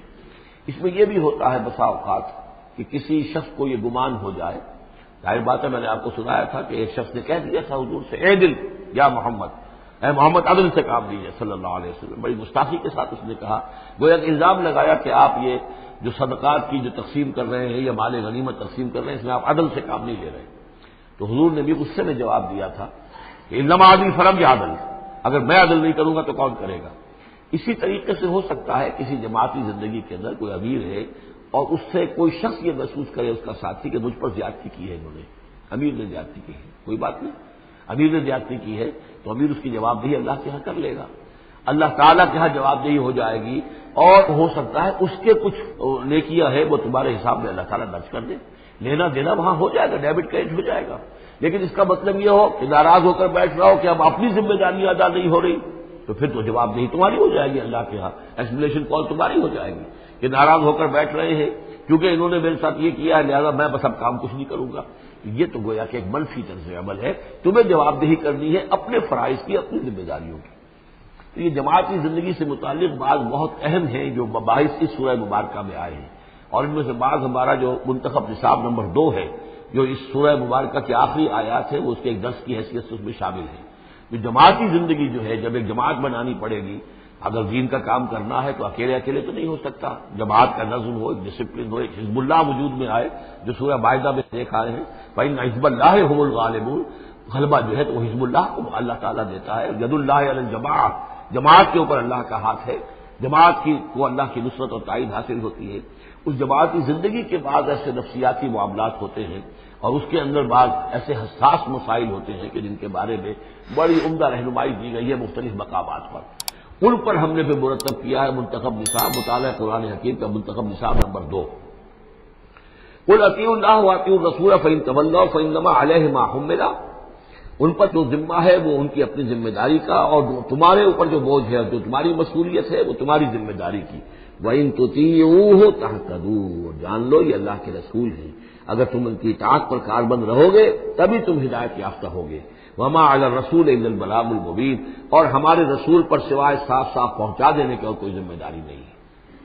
اب جو آیت آ رہی ہے یہ بھی طویل آیات میں سے اور عظیم ترین آیات میں سے آیت استخلاف، یہ خلافت کا جو اللہ تعالیٰ نے وعدہ کیا ہے اس امت سے۔ وعد اللہ الذین آمنوا منکم وعملوا الصالحات، اے مسلمانوں اللہ کا وعدہ ہے تم میں سے ان لوگوں کے ساتھ جو ایمان اور عمل صالح کی شرطیں پوری کر دیں گے۔ یہ نام کے مسلمان، نسلی مسلمان جو اللہ کے حکم پر چلتے بھی نہ ہوں، اللہ کے احکام کے مطابق عمل نہ کرتے ہوں، دین کے لیے تن من دھن لگانے کو تیار نہ ہوں، ان سے یہ وعدہ نہیں ہے۔ وعدہ ہے حقیقی اہل ایمان، جو ایمان حقیقی کی شرط پوری کرے اور ایمان کے جو عملی تقاضے ہیں ان کو بھی بجا لائے۔ وعد اللہ الذین آمنوا منکم وعملوا الصالحات لیستخلفنہم فی الارض، کہ وہ انہیں زمین میں خلافت عطا کرے گا، حکومت عطا کرے گا، غلبہ عطا کرے گا۔ کما استخلف الذین من قبلہم، جیسے کہ اس نے خلافت عطا کی تھی ان کو جو ان سے پہلے تھے، حضرت داؤد کو، حضرت طالوت کو، حضرت سلیمان کو جو خلافت دی گئی، بعد میں بھی مکابی حکومت قائم ہوئی ہے، اس میں بھی خلافت قائم ہوئی، تو یہ خلافت جیسے پہلے ہم نے دی تھی سابقہ امت مسلمہ کو، ایسے ہی اے امت محمد صلی اللہ علیہ وسلم تمہیں بھی خلافت دی جائے گی، بشرطے کہ ایمان اور عمل صالح کی یہ 2 شرطیں تم پوری کرو۔ اب یہ خلافت جو ہے اس کو 3 انداز میں یہاں بیان کیا گیا ہے۔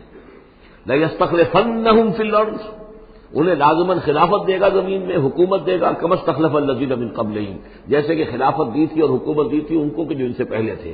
وَلَا يُمَكِّنَنَّ لَهُمْ دِينَهُمُ الَّذِي ارْتَضَىٰ لَهُمْ، اور ان کے اس دین کو زمین میں غلبہ عطا کرے گا، قوت عطا کرے گا، تمکن عطا کرے گا جو اللہ نے ان کے لیے پسند کر لیا ہے۔ ظاہر بات ہے مسلمانوں کی خلافت ہے تو اس کے معنی کیا ہے؟ اللہ کے دین کا غلبہ ہے، وہ تو بات تو ایک ہی ہے، اللہ کا دین غالب، اس کی کیا معنی ہے؟ مسلمانوں کی خلافت۔ تو چیز ایک ہی ہے لیکن یہاں 3 الفاظ لا کر اس کی اہمیت کو نمایاں کیا جا رہا ہے 3 اعتبارات سے۔ وَلَا يُمَكِّنَنَّ لَهُمْ دِينَهُمُ الَّذِي ارْتَضَىٰ لَهُمْ، اب یہاں دیکھیے وہی لام مفتوح شروع میں فعل مضارع سے اور اس کے بعد یہ نون مشدد، یہ سارے وعدے نہایت تاکیدی وعدے ہیں۔ لَيَسْتَخْلِفَنَّهُمْ فِي الْأَرْضِ كَمَا اسْتَخْلَفَ الَّذِينَ مِن قَبْلِهِمْ وَلَيُمَكِّنَنَّ لَهُمْ دِينَهُمُ الَّذِي ارْتَضَىٰ لَهُمْ، واللہ نے دین کون سا ہے جو پسند کر لیا ہے؟ الْيَوْمَ أَكْمَلْتُ لَكُمْ دِينَكُمْ وَأَتْمَمْتُ عَلَيْكُمْ نِعْمَتِي وَرَضِيتُ لَكُمُ الْإِسْلَامَ دِينًا، یہ آیت ہم پڑھ چکے ہیں سورہ مائدہ میں۔ اور تیسری بات وَلَيُبَدِّلَنَّهُم مِّن بَعْدِ خَوْفِهِمْ أَمْنًا، اللہ تعالیٰ ان کے خوف کی کیفیت جو ہے اس کو بدل دے گا امن کی کیفیت سے۔ ظاہر بات ہے جب تک کہ مسلمان کمزور تھے ان کے لیے خوف تھا، ابھی ادھر سے حملے کا اندیشہ ہے، ابھی ادھر سے حملے کا اندیشہ ہے، اب فلاں قبیلے کی طرف سے خبر آئی ہے کہ وہ فوجی تیاری کر رہا ہے، فوج کشی کرے گا، وہ خوف کی ایک کیفیت تھی جو ہر وقت جاری رہی ہے۔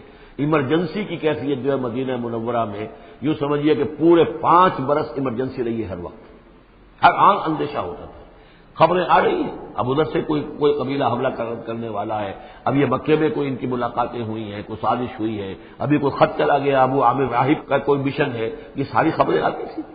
لیکن یہ کہ اب اس کے بعد وہ وقت آ جائے گا کہ ان کا جو خوف کی کیفیت ہے بدل جائے گی امن سے۔ یعبدوننی لا یشرکون بی شیئا، میں یہاں اس کو سمجھتا ہوں مستقبل سے متعلق، جب ایسا ہو جائے گا تو پھر وہ میری بندگی کریں گے کہ اس میں کسی شے کا شرک جو ہے گوارا نہیں کریں گے۔ جب تک اللہ کی حکومت نہیں ہے تو ظاہر بات ہے کچھ نہ کچھ شرک تو ہو ہی رہا ہے۔ اب ہم یہاں رہ رہے ہیں، پاکستان میں رہ رہے ہیں، اللہ کا دین تو قائم نہیں ہے، قانون کس کا ہے؟ اللہ کا تو نہیں ہے، تو گویا کہ ہم قومی اعتبار سے، اجتماعی اعتبار سے کفر اور شرک میں زندگی بسر کر رہے ہیں۔ ہمارا اپنا کوئی عقیدہ فرض کیجیے ہے بھی ٹھیک، بالکل مشرکانہ اوہام سے ہم نے اپنے آپ کو پاک کر لیا ہے اور توحید فی العقیدہ ہماری بالکل صحیح ہے، لیکن سوال یہ کہ ہم اس ملک کے شہری ہیں، اس ملک کا دستور ہے، اس ملک کے اندر جو ہے اللہ کی حکومت اور اللہ کے قانون کی بالادستی نہیں ہے، تو اس کے کیا معنی؟ ہم بھی اس کے شہری ہونے کی حیثیت سے اس میں ملوث ہیں۔ تو یہ ہے کہ یہ توحید کامل اس وقت ہوگی جب یکون الدین کلہ للہ، جب دین کل کا کل اللہ کے لیے ہو جائے گا، عملاً توحید کی تکمیل اس وقت ہوگی۔ یعبدوننی، میری بندگی کریں گے، لا یشرکون بی شیئا، اور میرے ساتھ کسی شے کو شریک نہیں کریں گے، ومن کفر بعد ذلک فاولئک هم الفاسقون، اور جو اس کے بعد بھی کفر کریں تو پھر وہ تو فاسق ہیں، ناانجار ہیں، سرکش ہیں۔ اس کے بھی دو معنی ہو سکتے ہیں، جب دین کا غلبہ ہو گیا پھر بھی جو کفر کرے وہ تو معلوم ہوا کہ اس کے اندر خیر سرے سے ہے ہی نہیں۔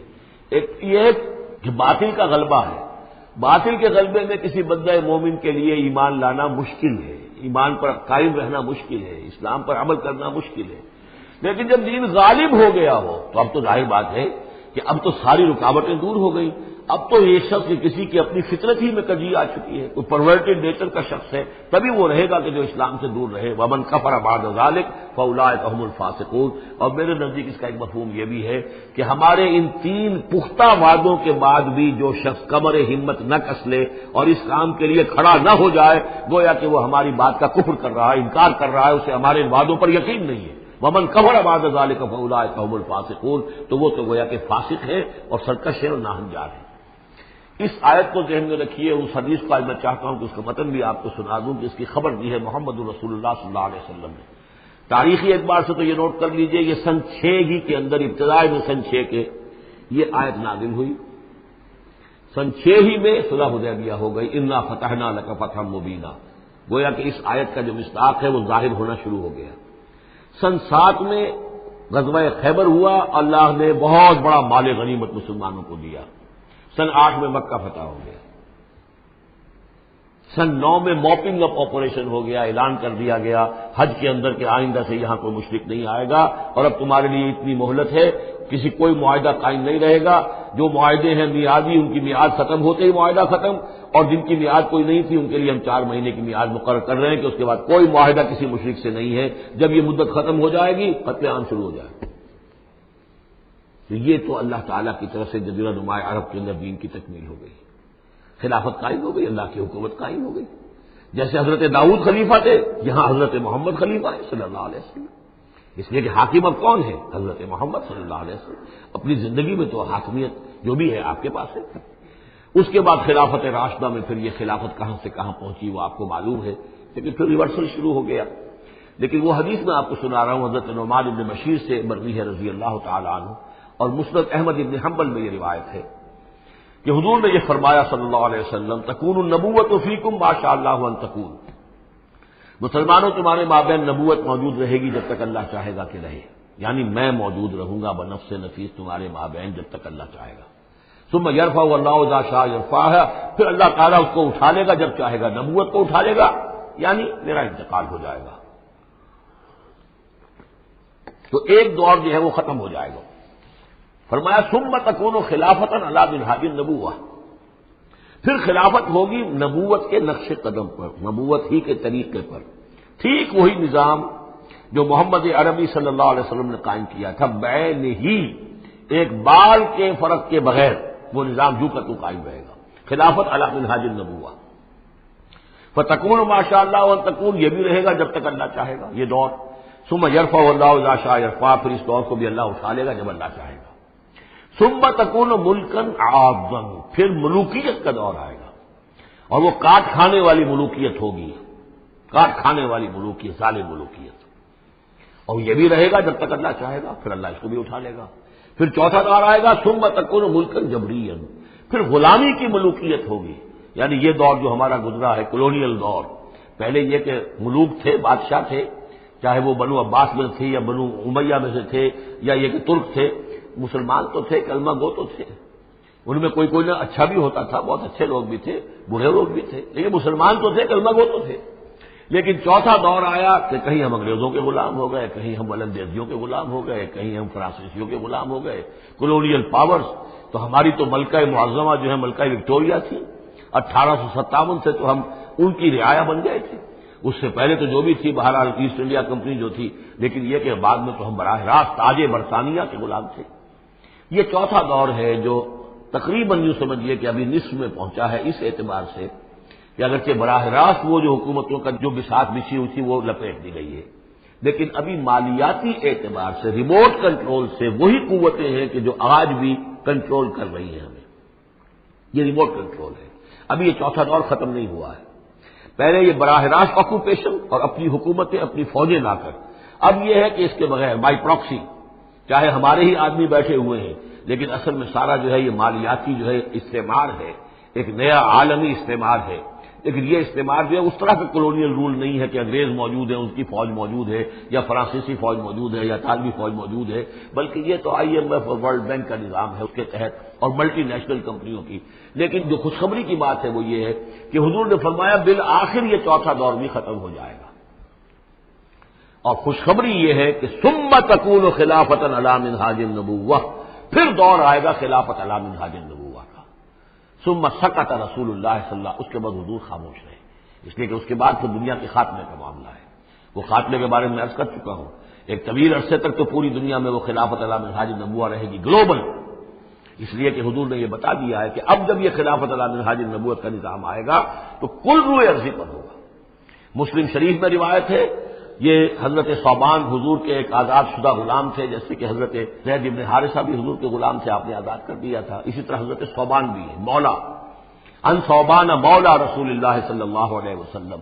اس میں روایت کیا ہے، حضور نے فرمایا ان اللہ زوالی الارض، اللہ نے میرے لیے ساری زمین کو لپیٹ دیا یا سکیڑ دیا.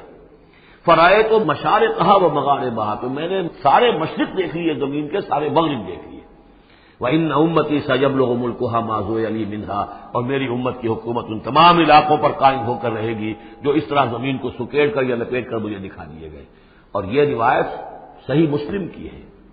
اسی طرح کی ایک اور حدیث ہے حضرت مقداد بن الاسود سے رضی اللہ تعالی عنہ کہ اس روئے ارضی پر کوئی گھر اور کوئی خیمہ نہیں بچے گا، یعنی سیٹل جو علاقے ہیں جہاں گھر ہیں، شہر ہیں، گھر بنے ہوئے ہیں، مکان بنے ہوئے ہیں، یا نومیڈک ٹرائبز جہاں بھی ہیں کہ وہ اپنے خیمے لے کے ادھر سے ادھر جاتے رہتے ہیں، نہ کوئی گھر بچے گا نہ خیمہ جس میں اللہ کا دین داخل نہ ہو جائے. بعز عزیز اور ذل ذلیل، یا تو یہ کہ گھر اور خیمے والا اسلام قبول کرے گا، اسلام اس کے گھر میں داخل ہوگا، اس کا بھی اعزاز ہوگا. اور یا وہ گھر والا اسلام قبول نہیں کرے گا لیکن اسلام کی بالادستی جو ہے تسلیم کرنی پڑے گی. یؤتوا الجزیۃ عن ید وہم صاغرون، یہ جو ہم پڑھ رہے ہیں سورہ توبہ کے اندر، تو گویا کہ اس کے گھر میں بھی اسلام تو آ گیا لیکن وہ بدبخت جو ہے اسلام کی نعمت سے اور اس کے اعزاز سے محروم رہا. یہ ہے وہ خبر کہ جو ہے صحیح احادیث ہیں. اور یہ منطقی طور پر بھی سمجھ لیجئے کہ قرآن مجید میں یہ بات واضح کر دی گئی کہ حضور کو بھیجا گیا غلبہ دین کے لیے، 3 دفعہ فرمایا. سورہ توبہ میں ہم پڑھ چکے ہیں، 2 مرتبہ آگے اور آنا ہے. هو الذی ارسل رسولہ بالہدی ودین الحق لیظہرہ علی الدین کلہ، اور 5 مرتبہ فرمایا کہ حضور کو بھیجا گیا پوری نوع انسانی کے لیے. اس کی سب سے نمایاں اور سب سے جو لوگوں کے اندر عام طور پر معروف آیت ہے وہ یہ ہے وما ارسلناک الا کافۃ للناس بشیرا ونذیرا. ویسے ہم پڑھ رہے ہیں سورہ انبیاء میں وما ارسلناک الا رحمۃ للعالمین، اس کا بھی مفہوم یہی ہے، تمام جہان والوں کے لیے ہم نے بھیجا ہے آپ کو رحمت بنا کر. اور ہم نے نہیں بھیجا ہے محمد آپ کو مگر پوری دنیا کے لیے، پوری نوع انسانی کے لیے بشیر اور نذیر بنا کر. ان دونوں کو جوڑیں تو اس کا منطقی نتیجہ بھی یہ ہے کہ حضور کی بعثت کا مقصد مکمل ہوگا ہی اس وقت جبکہ کل عالم انسانیت پر دین حق غالب ہو جائے، اور یہ ہو کر رہنا ہے. ومن کفر بعد ذلک فاولئک هم الفاسقون واقیموا الصلاۃ وآتوا الزکاۃ، اور نماز قائم کرو اور زکوٰۃ ادا کرو. واطیعوا الرسول لعلکم ترحمون، رسول کی اطاعت کرو تاکہ تم پر رحم کیا جائے. چونکہ روح سخن منافقین کی طرف ہے، اور میں نے آپ کو بتایا تھا ان پر جو شاخ گزر رہی تھی وہ در حقیقت رسول کی اطاعت تھی. بار بار کہتے تھے یہ اپنے جی سے بات کہہ دیتے ہیں، آیت تو ابھی اتری نہیں، ابھی کوئی آیت تو آئی نہیں، قرآن میں تو ابھی یہ حکم آیا نہیں. یہ معاملہ جو ہے ان کو شاخ گزر رہا تھا حضور کی اطاعت. واقیموا الصلاۃ وآتوا الزکاۃ، اور نماز قائم کرو اور زکوٰۃ ادا کرو. واطیعوا الرسول لعلکم ترحمون، اور اللہ رسول کی اطاعت کرو تاکہ تم پر رحم کیا جائے. لا تحسبن الذین کفروا معجزین فی الارض، یہ کافر یہ نہ سمجھیں کہ وہ اللہ کو تھکا دیں گے یا ہرا دیں گے اس زمین میں. ومأواہم النار، ان کا ٹھکانہ آگ ہے. ولبئس المصیر، اور بہت برا ٹھکانہ ہے.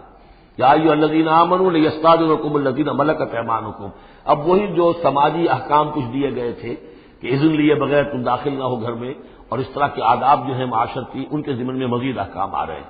یہ سورہ مبارکہ کی ترتیب یہ ہے، یوں سمجھیے کہ جیسے کوئی انگوٹھی ہو اور بڑا سا ہیرا جو ہے لگا ہوا، دونوں طرف جو ہے وہ اس کا پتلے سائڈ سے یا ہار ہے، اور اس کے نیچے جو ہے درمیان میں کوئی بڑا ہیرا ہے، دوسری طرف ہوتی ہے.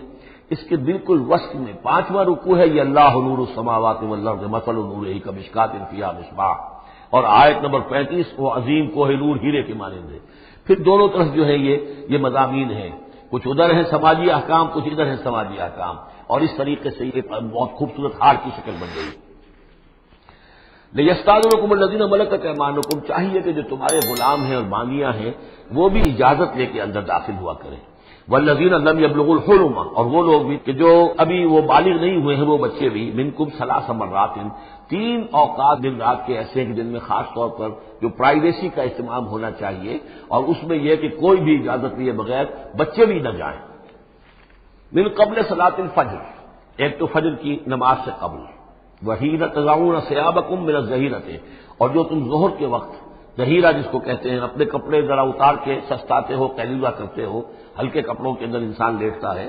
ومن بعد صلاۃ العشاء، اور نماز عشاء کے بعد۔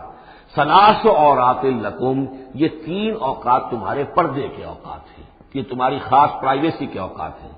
لیس علیکم ولا علیہم جناح بعدہن، ان کے علاوہ عام حالات میں کوئی حرج نہیں ہے، بعدہن کہ وہ یعنی وہی تمہارے ملازم ہیں، تمہارے غلام ہیں یا باندیاں ہیں، یا اسی طریقے سے تمہارے بچے ہیں، طوافون علیکم بعضہم علی بعض، وہ آئیں جائیں گھروں کے اندر، ظاہر بات ہے کہ اس کمرے میں آئے ہیں، اس میں گئے ہیں، اس میں کوئی حرج نہیں ہے کہ وہ آئیں جائیں اور پھریں۔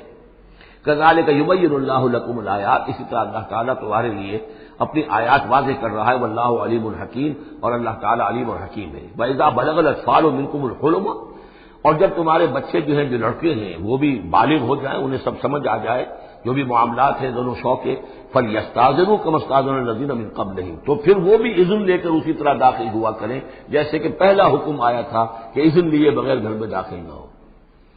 کذالک یبین اللہ لکم آیاتہ، اس طرح اللہ تعالیٰ تمہارے لیے اپنی آیات کو واضح کر رہا ہے، واللہ علیم الحکیم، اللہ علیم اور حکیم ہے۔ والقواعد من النساء اللاتي لا يرجون نکاحا، اور وہ عورتیں تمہاری خواتین میں سے کہ جو اب بیٹھ رہی ہوں، یعنی لا یرجون نکاحا، اب وہ نکاح کی امیدوار نہ ہوں، ایک خاص عمر سے گزر چکی ہیں، اب کوئی نکاح وغیرہ کرنے کا سوال نہیں ہے، بیوہ ہیں یا کچھ اور جو بھی معاملہ ہے، لیکن یہ کہ بہرحال اب معمر ہو چکی ہیں، فَلَيْسَ عَلَيْهِنَّ جُنَاحٌ أَن يَضَعْنَ ثِيَابَهُنَّ، تو ان کے اوپر کوئی حرج نہیں ہے کہ وہ جو اپنے اضافی کپڑے ہیں وہ اتار دیا کریں، یعنی بڑی چادر لے کر ہی نکلنا ان کے لیے وہ لازم نہیں ہوگا، یا اگر اپنے گھروں کے اندر بیٹھ کر جو اوڑھنیاں ہیں ان کو مکل مارنے کی جو ان کی پابندی دوسری خواتین پر ہے، اس میں ان کے لیے درد بھی ہو سکتی ہے، اس لیے کہ اب وہ اس عمر سے گزر چکی ہے۔ والقواعد من النساء اللاتي لا يرجون نکاحا فليس عليهن جناح أن يضعن ثيابهن غير متبرجات بزينة، لیکن ان کی نیت یہ نہ ہو کہ وہ اپنی زینت کو ظاہر کریں اور لوگوں کی نگاہوں میں لائیں، نیت کا معاملہ جو ہے وہ دوسرا ہے۔ وَأَن يَسْتَعْفِفْنَ خَيْرٌ لَهُنَّ، اور اگر وہ اس معاملے میں احتیاط ہی کریں تو بہتر ہے، اس رعایت سے فائدہ نہ اٹھائیں تو بہتر ہے، اس لیے کہ شیطان جو ہے وہ ہر وقت طاق میں لگا رہتا ہے، نہ معلوم کس وقت اس کے دل میں کیا خیال پیدا کر دے۔ واللہ سمیع علیم، اور اللہ سب کچھ سننے والا اور جاننے والا ہے۔ لیس علی الاعمى حرج، اب چونکہ یہ جو احکام دیے جا رہے تھے تو اس معاشرے کے اندر ایسا بھی تھا کہ کسی خاندان کے ساتھ کچھ لوگ جو ہیں بیچارے، کوئی لنگڑا ہے، کوئی اندھا ہے، اپنے برادری کا ہے، اپنی رشتہ داروں میں سے، وہ بھی گھر میں رہ رہا ہے، وہ اپنی کوئی آزاد جو معاش اور آزاد جو ہے کوئی معاشرتی حیثیت کا اہل نہیں ہے، تو اب ان کے لیے کیا ہوگا؟ کیا یہ ساری پابندیاں جو ہیں اسی طریقے سے ان کے اوپر بھی پوری طریقے سے عائد کی جائیں گی؟ تو ان کے ذمن میں کہا جا رہا ہے کہ وہ اگر تمہارے گھروں میں رہے تو کوئی حرج نہیں ہے۔ لیس علی الاعمى حرج، کوئی کسی اندھے کے اوپر کوئی حرج نہیں ہے، کوئی تکلیف نہیں ہے، ولا علی الاعرج حرج، اور نہ ہی کسی لنگڑے پر، ولا علی المریض، اور نہ بیمار پر حرج، ولا علی انفسکم، نہ تمہارے اوپر کوئی تنگی ہے، ان تاکلوا من بیوتکم و بیوت آبائکم، کہ تم کھانا کھایا کرو اپنے گھروں سے، اپنے باپوں کے گھروں سے، اور بیوت امہاتکم، یا اپنی ماؤں کے گھروں سے، اور بیوت اخوانکم، اپنے بھائیوں کے گھروں سے، اور بیوت اخواتکم، یا اپنی بہنوں کے گھروں سے، اور بیوت اعمامکم، یا اپنے چچاؤں کے گھروں سے، اور بیوت عماتکم، یا اپنی پھوپھیوں کے گھروں سے، اور بیوت اخوالکم، یا اپنے ماموں کے گھروں سے، اور بیوت خالاتکم، یا اپنی خالاؤں کے گھروں سے، او ما ملکت مفاتحہ، یا یہ کہ جس کی کنجیاں تمہارے ہاتھ میں ہے، کارخانہ ہے، اس کے مالک ہی تم ہو، وہاں جاؤ اور وہاں پر جا کر تم کھانا پینا ہو تو کھاؤ، اور صدیقکم، یا تمہارے اپنے دوست ہیں اس کے گھر سے، لیس علیکم جناح ان تاکلوا، کوئی حرج نہیں ہے تم پر اس میں، ان تاکلوا جمیعا، کہ سب مل کر کھاؤ، او اشتاتا، یا علیحدہ علیحدہ کھاؤ۔ اس کو خامخواہ بعض لوگوں نے عورتوں اور مردوں کے اوپر وہ جو ہے اس کا انتباہ کر دیا ہے کہ چاہے تو عورت اور مرد مل کر کھائیں اور چاہے تو وہ علیحدہ علیحدہ کھائیں۔ یہاں مراد یہ ہے کہ بسا اوقات ایسے مواقع پر انتظار میں بڑی دقت ہوتی ہے۔ جیسے آج کل آپ کو معلوم ہے کہ ولیمہ ہے اور ٹائم دے رکھا ہے 9 بجے کا اور 12 بج رہے رات کے، لڑکی والے تو آئے نہیں، اس لیے ولیمہ ہو نہیں سکتا، بیٹھے ہوئے لوگ سوکھ رہے ہیں۔ کیا ضرورت ہے؟ جو آئے ہیں وہ کھائیں اور جائیں۔ لہذا یہ نہیں ہے کہ سب کے سب جمع ہو کر ہی اور ایک کی جمعیت ہو تبھی وہ کھائیں، بلکہ یہ کہ اپنی ضرورت کے تحت جیسے بھی ہو، اگر سب مل جل کر بیٹھ کر کھائیں تب بھی کوئی حرج نہیں، اور اگر علیحدہ علیحدہ گروپس کے اندر یہ کھا لیا جائے تب بھی کوئی حرج نہیں۔ یہ مجلسی احکام جو دیے جا رہے ہیں اس سے مراد یہ نہیں ہے کہ ستر اور حجاب کے احکام بھی یہاں پہ ٹوٹ جائیں گے، اور یہاں پر جو ہے گھریلو جو ہے اگر پارٹیز کو تھرو کی گئی ہیں تو اس میں کوئی پردے وردے کی حاجت نہیں ہے، اس میں مرد اور عورتیں جو ہے وہ مخلوط طور پر شریک ہو جائیں، معاذ اللہ، یہ مراد نہیں۔ فَإِذَا دَخَلْتُمْ بُيُوتًا فَسَلِّمُوا عَلَىٰ أَنفُسِكُمْ، پھر جب تم گھروں میں داخل ہو تو اپنے آپ پر سلام بھیجا کرو، یعنی انفسکم سے مراد ہے گھر میں رہنے والے جو ہیں وہ تمہارے ہی میں سے ہیں، تمہارے رشتہ دار ہیں، عزیز ہیں، یا تمہارے اپنے گھر میں بھی داخل ہو تو السلام علیکم کہو۔ تحیۃ من عند اللہ مبارکۃ طیبۃ، یہ دعا ہے اللہ کے پاس سے، اللہ نے تمہیں سکھائی ہے السلام علیکم، اور یہ مبارک بھی ہے اور پاک بھی ہے۔ کذالک یبین اللہ لکم الآیات لعلکم تعقلون، اسی طرح اللہ تعالیٰ تمہارے لیے اپنی آیات کو واضح کر رہا ہے، کھول کر بیان کر رہا ہے تاکہ تم عقل سے کام لو۔ اب آخری جو رکوع ہے اس کا، اس سورہ مبارکہ کا، اور اس کی کل 3 آیات ہیں، یہ خالص جماعتی زندگی، وہ جو جہاد اور قتال کے لیے یا کسی اور اجتماعی کام کے لیے حضور جب نکلتے تھے اور اہل ایمان آپ کے ساتھ ہیں، اس وقت کیا صورتحال ہونی چاہیے۔ انما المؤمنون الذین آمنوا باللہ ورسولہ، مومن تو صرف وہی ہیں جو ایمان لائے اللہ پر، اس کے رسول پر، وَإِذَا كَانَ مَعَهُ عَلَىٰ أَمْرٍ جَامِعٍ، اور جب وہ ہوتے ہیں ان کے ساتھ یعنی رسول کے ساتھ کسی اجتماعی کام کے ضمن میں، لم یذهبوا حتى یستاذنوہ، تو وہاں سے جاتے نہیں ہیں جب تک کہ اجازت نہ لے لیں۔ اب آپ نکلے ہیں کسی کام کے لیے، ایک نفری ہے آپ کے ساتھ، لیکن یہ کہ کوئی کہیں کھسک جائے کوئی کہیں کھسک جائے تو یہ تو صحیح نہیں ہے۔ وہ تو یہ ہے کہ اب اس اجتماعی نظم کا تقاضا یہ ہے کہ اب جہاں بھی وہاں سے کوئی عذر پیش آ گیا ہے، کوئی ایسی مجبوری ہے، کوئی جانا ہے تو اجازت لے کر جائیں۔ علی امر جامع لم یذهبوا حتى یستاذنوہ، جب تک اذن نہ لے لیں۔ ان الذین یستاذنونک اولئک الذین یؤمنون باللہ ورسولہ، یقیناً اے نبی جو لوگ آپ سے اجازت لیتے ہیں وہی ہیں کہ جو ایمان رکھتے ہیں اللہ پر، اس کے رسول پر۔ فیستاذنوک، پھر جب وہ آپ سے کوئی اجازت مانگے، رخصت مانگے، لبعض شانہم، اپنی کسی عذر کی وجہ سے، فاذن لمن شئت منہم، تو اجازت دے دیجئے جسے آپ چاہیں۔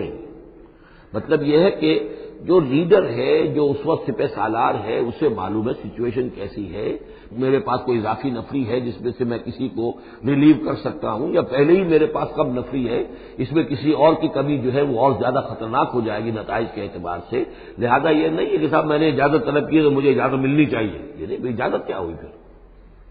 یہ تو وہی ہے کہ تھانے داروں کسی معافی مانگتی ہے، اچھا میں نے تو کچھ نہیں کیا لیکن اگر آپ سمجھتے ہیں کہ میں نے کچھ کیا تو میں معافی مانگتا ہوں، یہ تو در حقیقت الٹی دھوس ہے کہ آپ بڑے کمینے آدمی ہیں، میں نے تو کچھ کیا نہیں تھا پھر بھی آپ سمجھ رہے ہیں کہ میں نے کچھ کیا ہے، تو میں اتنا اونچا ہوں کہ پھر بھی میں معافی مانگتا ہوں۔ یہ در حقیقت وہ انداز نہیں، اجازت تو طلب کرنی ہے تو یہ ہے کہ اجازت لے کر اجازت ملے، اور یہ اختیار جو ہے پھر اے نبی آپ کو ہے کہ آپ چاہے تو اجازت دیں۔ فاذن لمن شئت منہم واستغفر لہم اللہ، اور اس پر بھی ان کے لیے استغفار کیجیے اللہ سے، کیونکہ انہوں نے ظاہر بات ہے اپنے کسی ذاتی کام کو زیادہ اہمیت دی ہے اس اجتماعی کام سے۔ یہ اجتماعی کام نبی کا ذاتی نہیں ہے، یہ دین کا کام ہے، اللہ کے دین کا کام ہے۔ دین کو غالب کرنا فرض منصبی اللہ کی طرف سے ہے ان پر، لہذا اس کے لیے تم ان کے ساتھ نکلے ہو۔ لہذا یہاں پر جو ہے اب اگر تم نے اپنے ذاتی کام کو اس دین کے کام سے اہم تر سمجھا ہے تبھی تو یہاں سے رخصت لے کر جا رہے ہیں، یہ خود ایک ہلکی بات ہے، گویا کہ تم نے دین کے کام کو کم تر سمجھا ہے اپنے کام سے اور اس کو اہمیت زیادہ دی ہے۔ لہذا استغفار، اے نبی ان کے لیے استغفار کیجئے، واستغفر لہم اللہ، اور ان کے لیے استغفار کیجئے، ان اللہ غفور الرحیم، یقیناً اللہ تعالیٰ غفور الرحیم ہے۔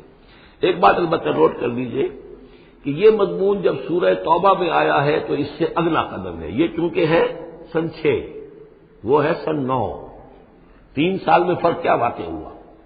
ابھی تو فرمایا گیا ہے کہ جو اجازت لے کر جاتا ہے نبی وہ وہی ہے کہ جو واقعی ایمان رکھتا ہے، لیکن وہاں فرمایا گیا جو ایمان رکھتے ہیں وہ اجازت لیتے ہی نہیں، وہ جو موقع تھا وہ تھا نفیر عام کا موقع، وہ موقع تھا نہایت ہی یوں سمجھیے ایمرجنسی کا موقع. اس موقع پر اجازت طلب کرنا ہی در حقیقت اس بات کی علامت تھی کہ یہ منافق ہے. لہذا وہاں روکا گیا. آپ نے کیوں اجازت دے دی؟ اف اللہ عنک لما اذنت لہم، کیوں آپ نے اجازت دے دی؟ آپ کی اجازت آپ نہ دیتے تب بھی انہوں نے جانا نہیں تھا، تو ان کا جو نفاق کا پردہ چاک تو ہو جاتا نا، ان کی حقیقت تو کھل جاتی. تو یہ وقت کے حوالے سے ہے، اور اس کو درجہ بندی بھی کہہ سکتے ہیں. ایک وہ لوگ ہیں جو اس دین کے کام کے لیے اس درجے ہمتن اپنے آپ کو پیش کر چکے ہیں کہ دنیا کے کسی بھی کام کو اس سے اہم تر نہیں سمجھتے. وہ کیسے اجازت طلب کریں گے؟ اس سے نچلا درجہ ہے کہ وہ لوگ ہیں جو دین کے اس کام میں لگے ہوئے ہیں، لیکن کم سے کم نظم کی اتنی پابندی تو کرتے ہیں کہ اگر کہیں انہیں ضرورت پیش آ گئی جانا ہے تو اجازت لے کر جائیں.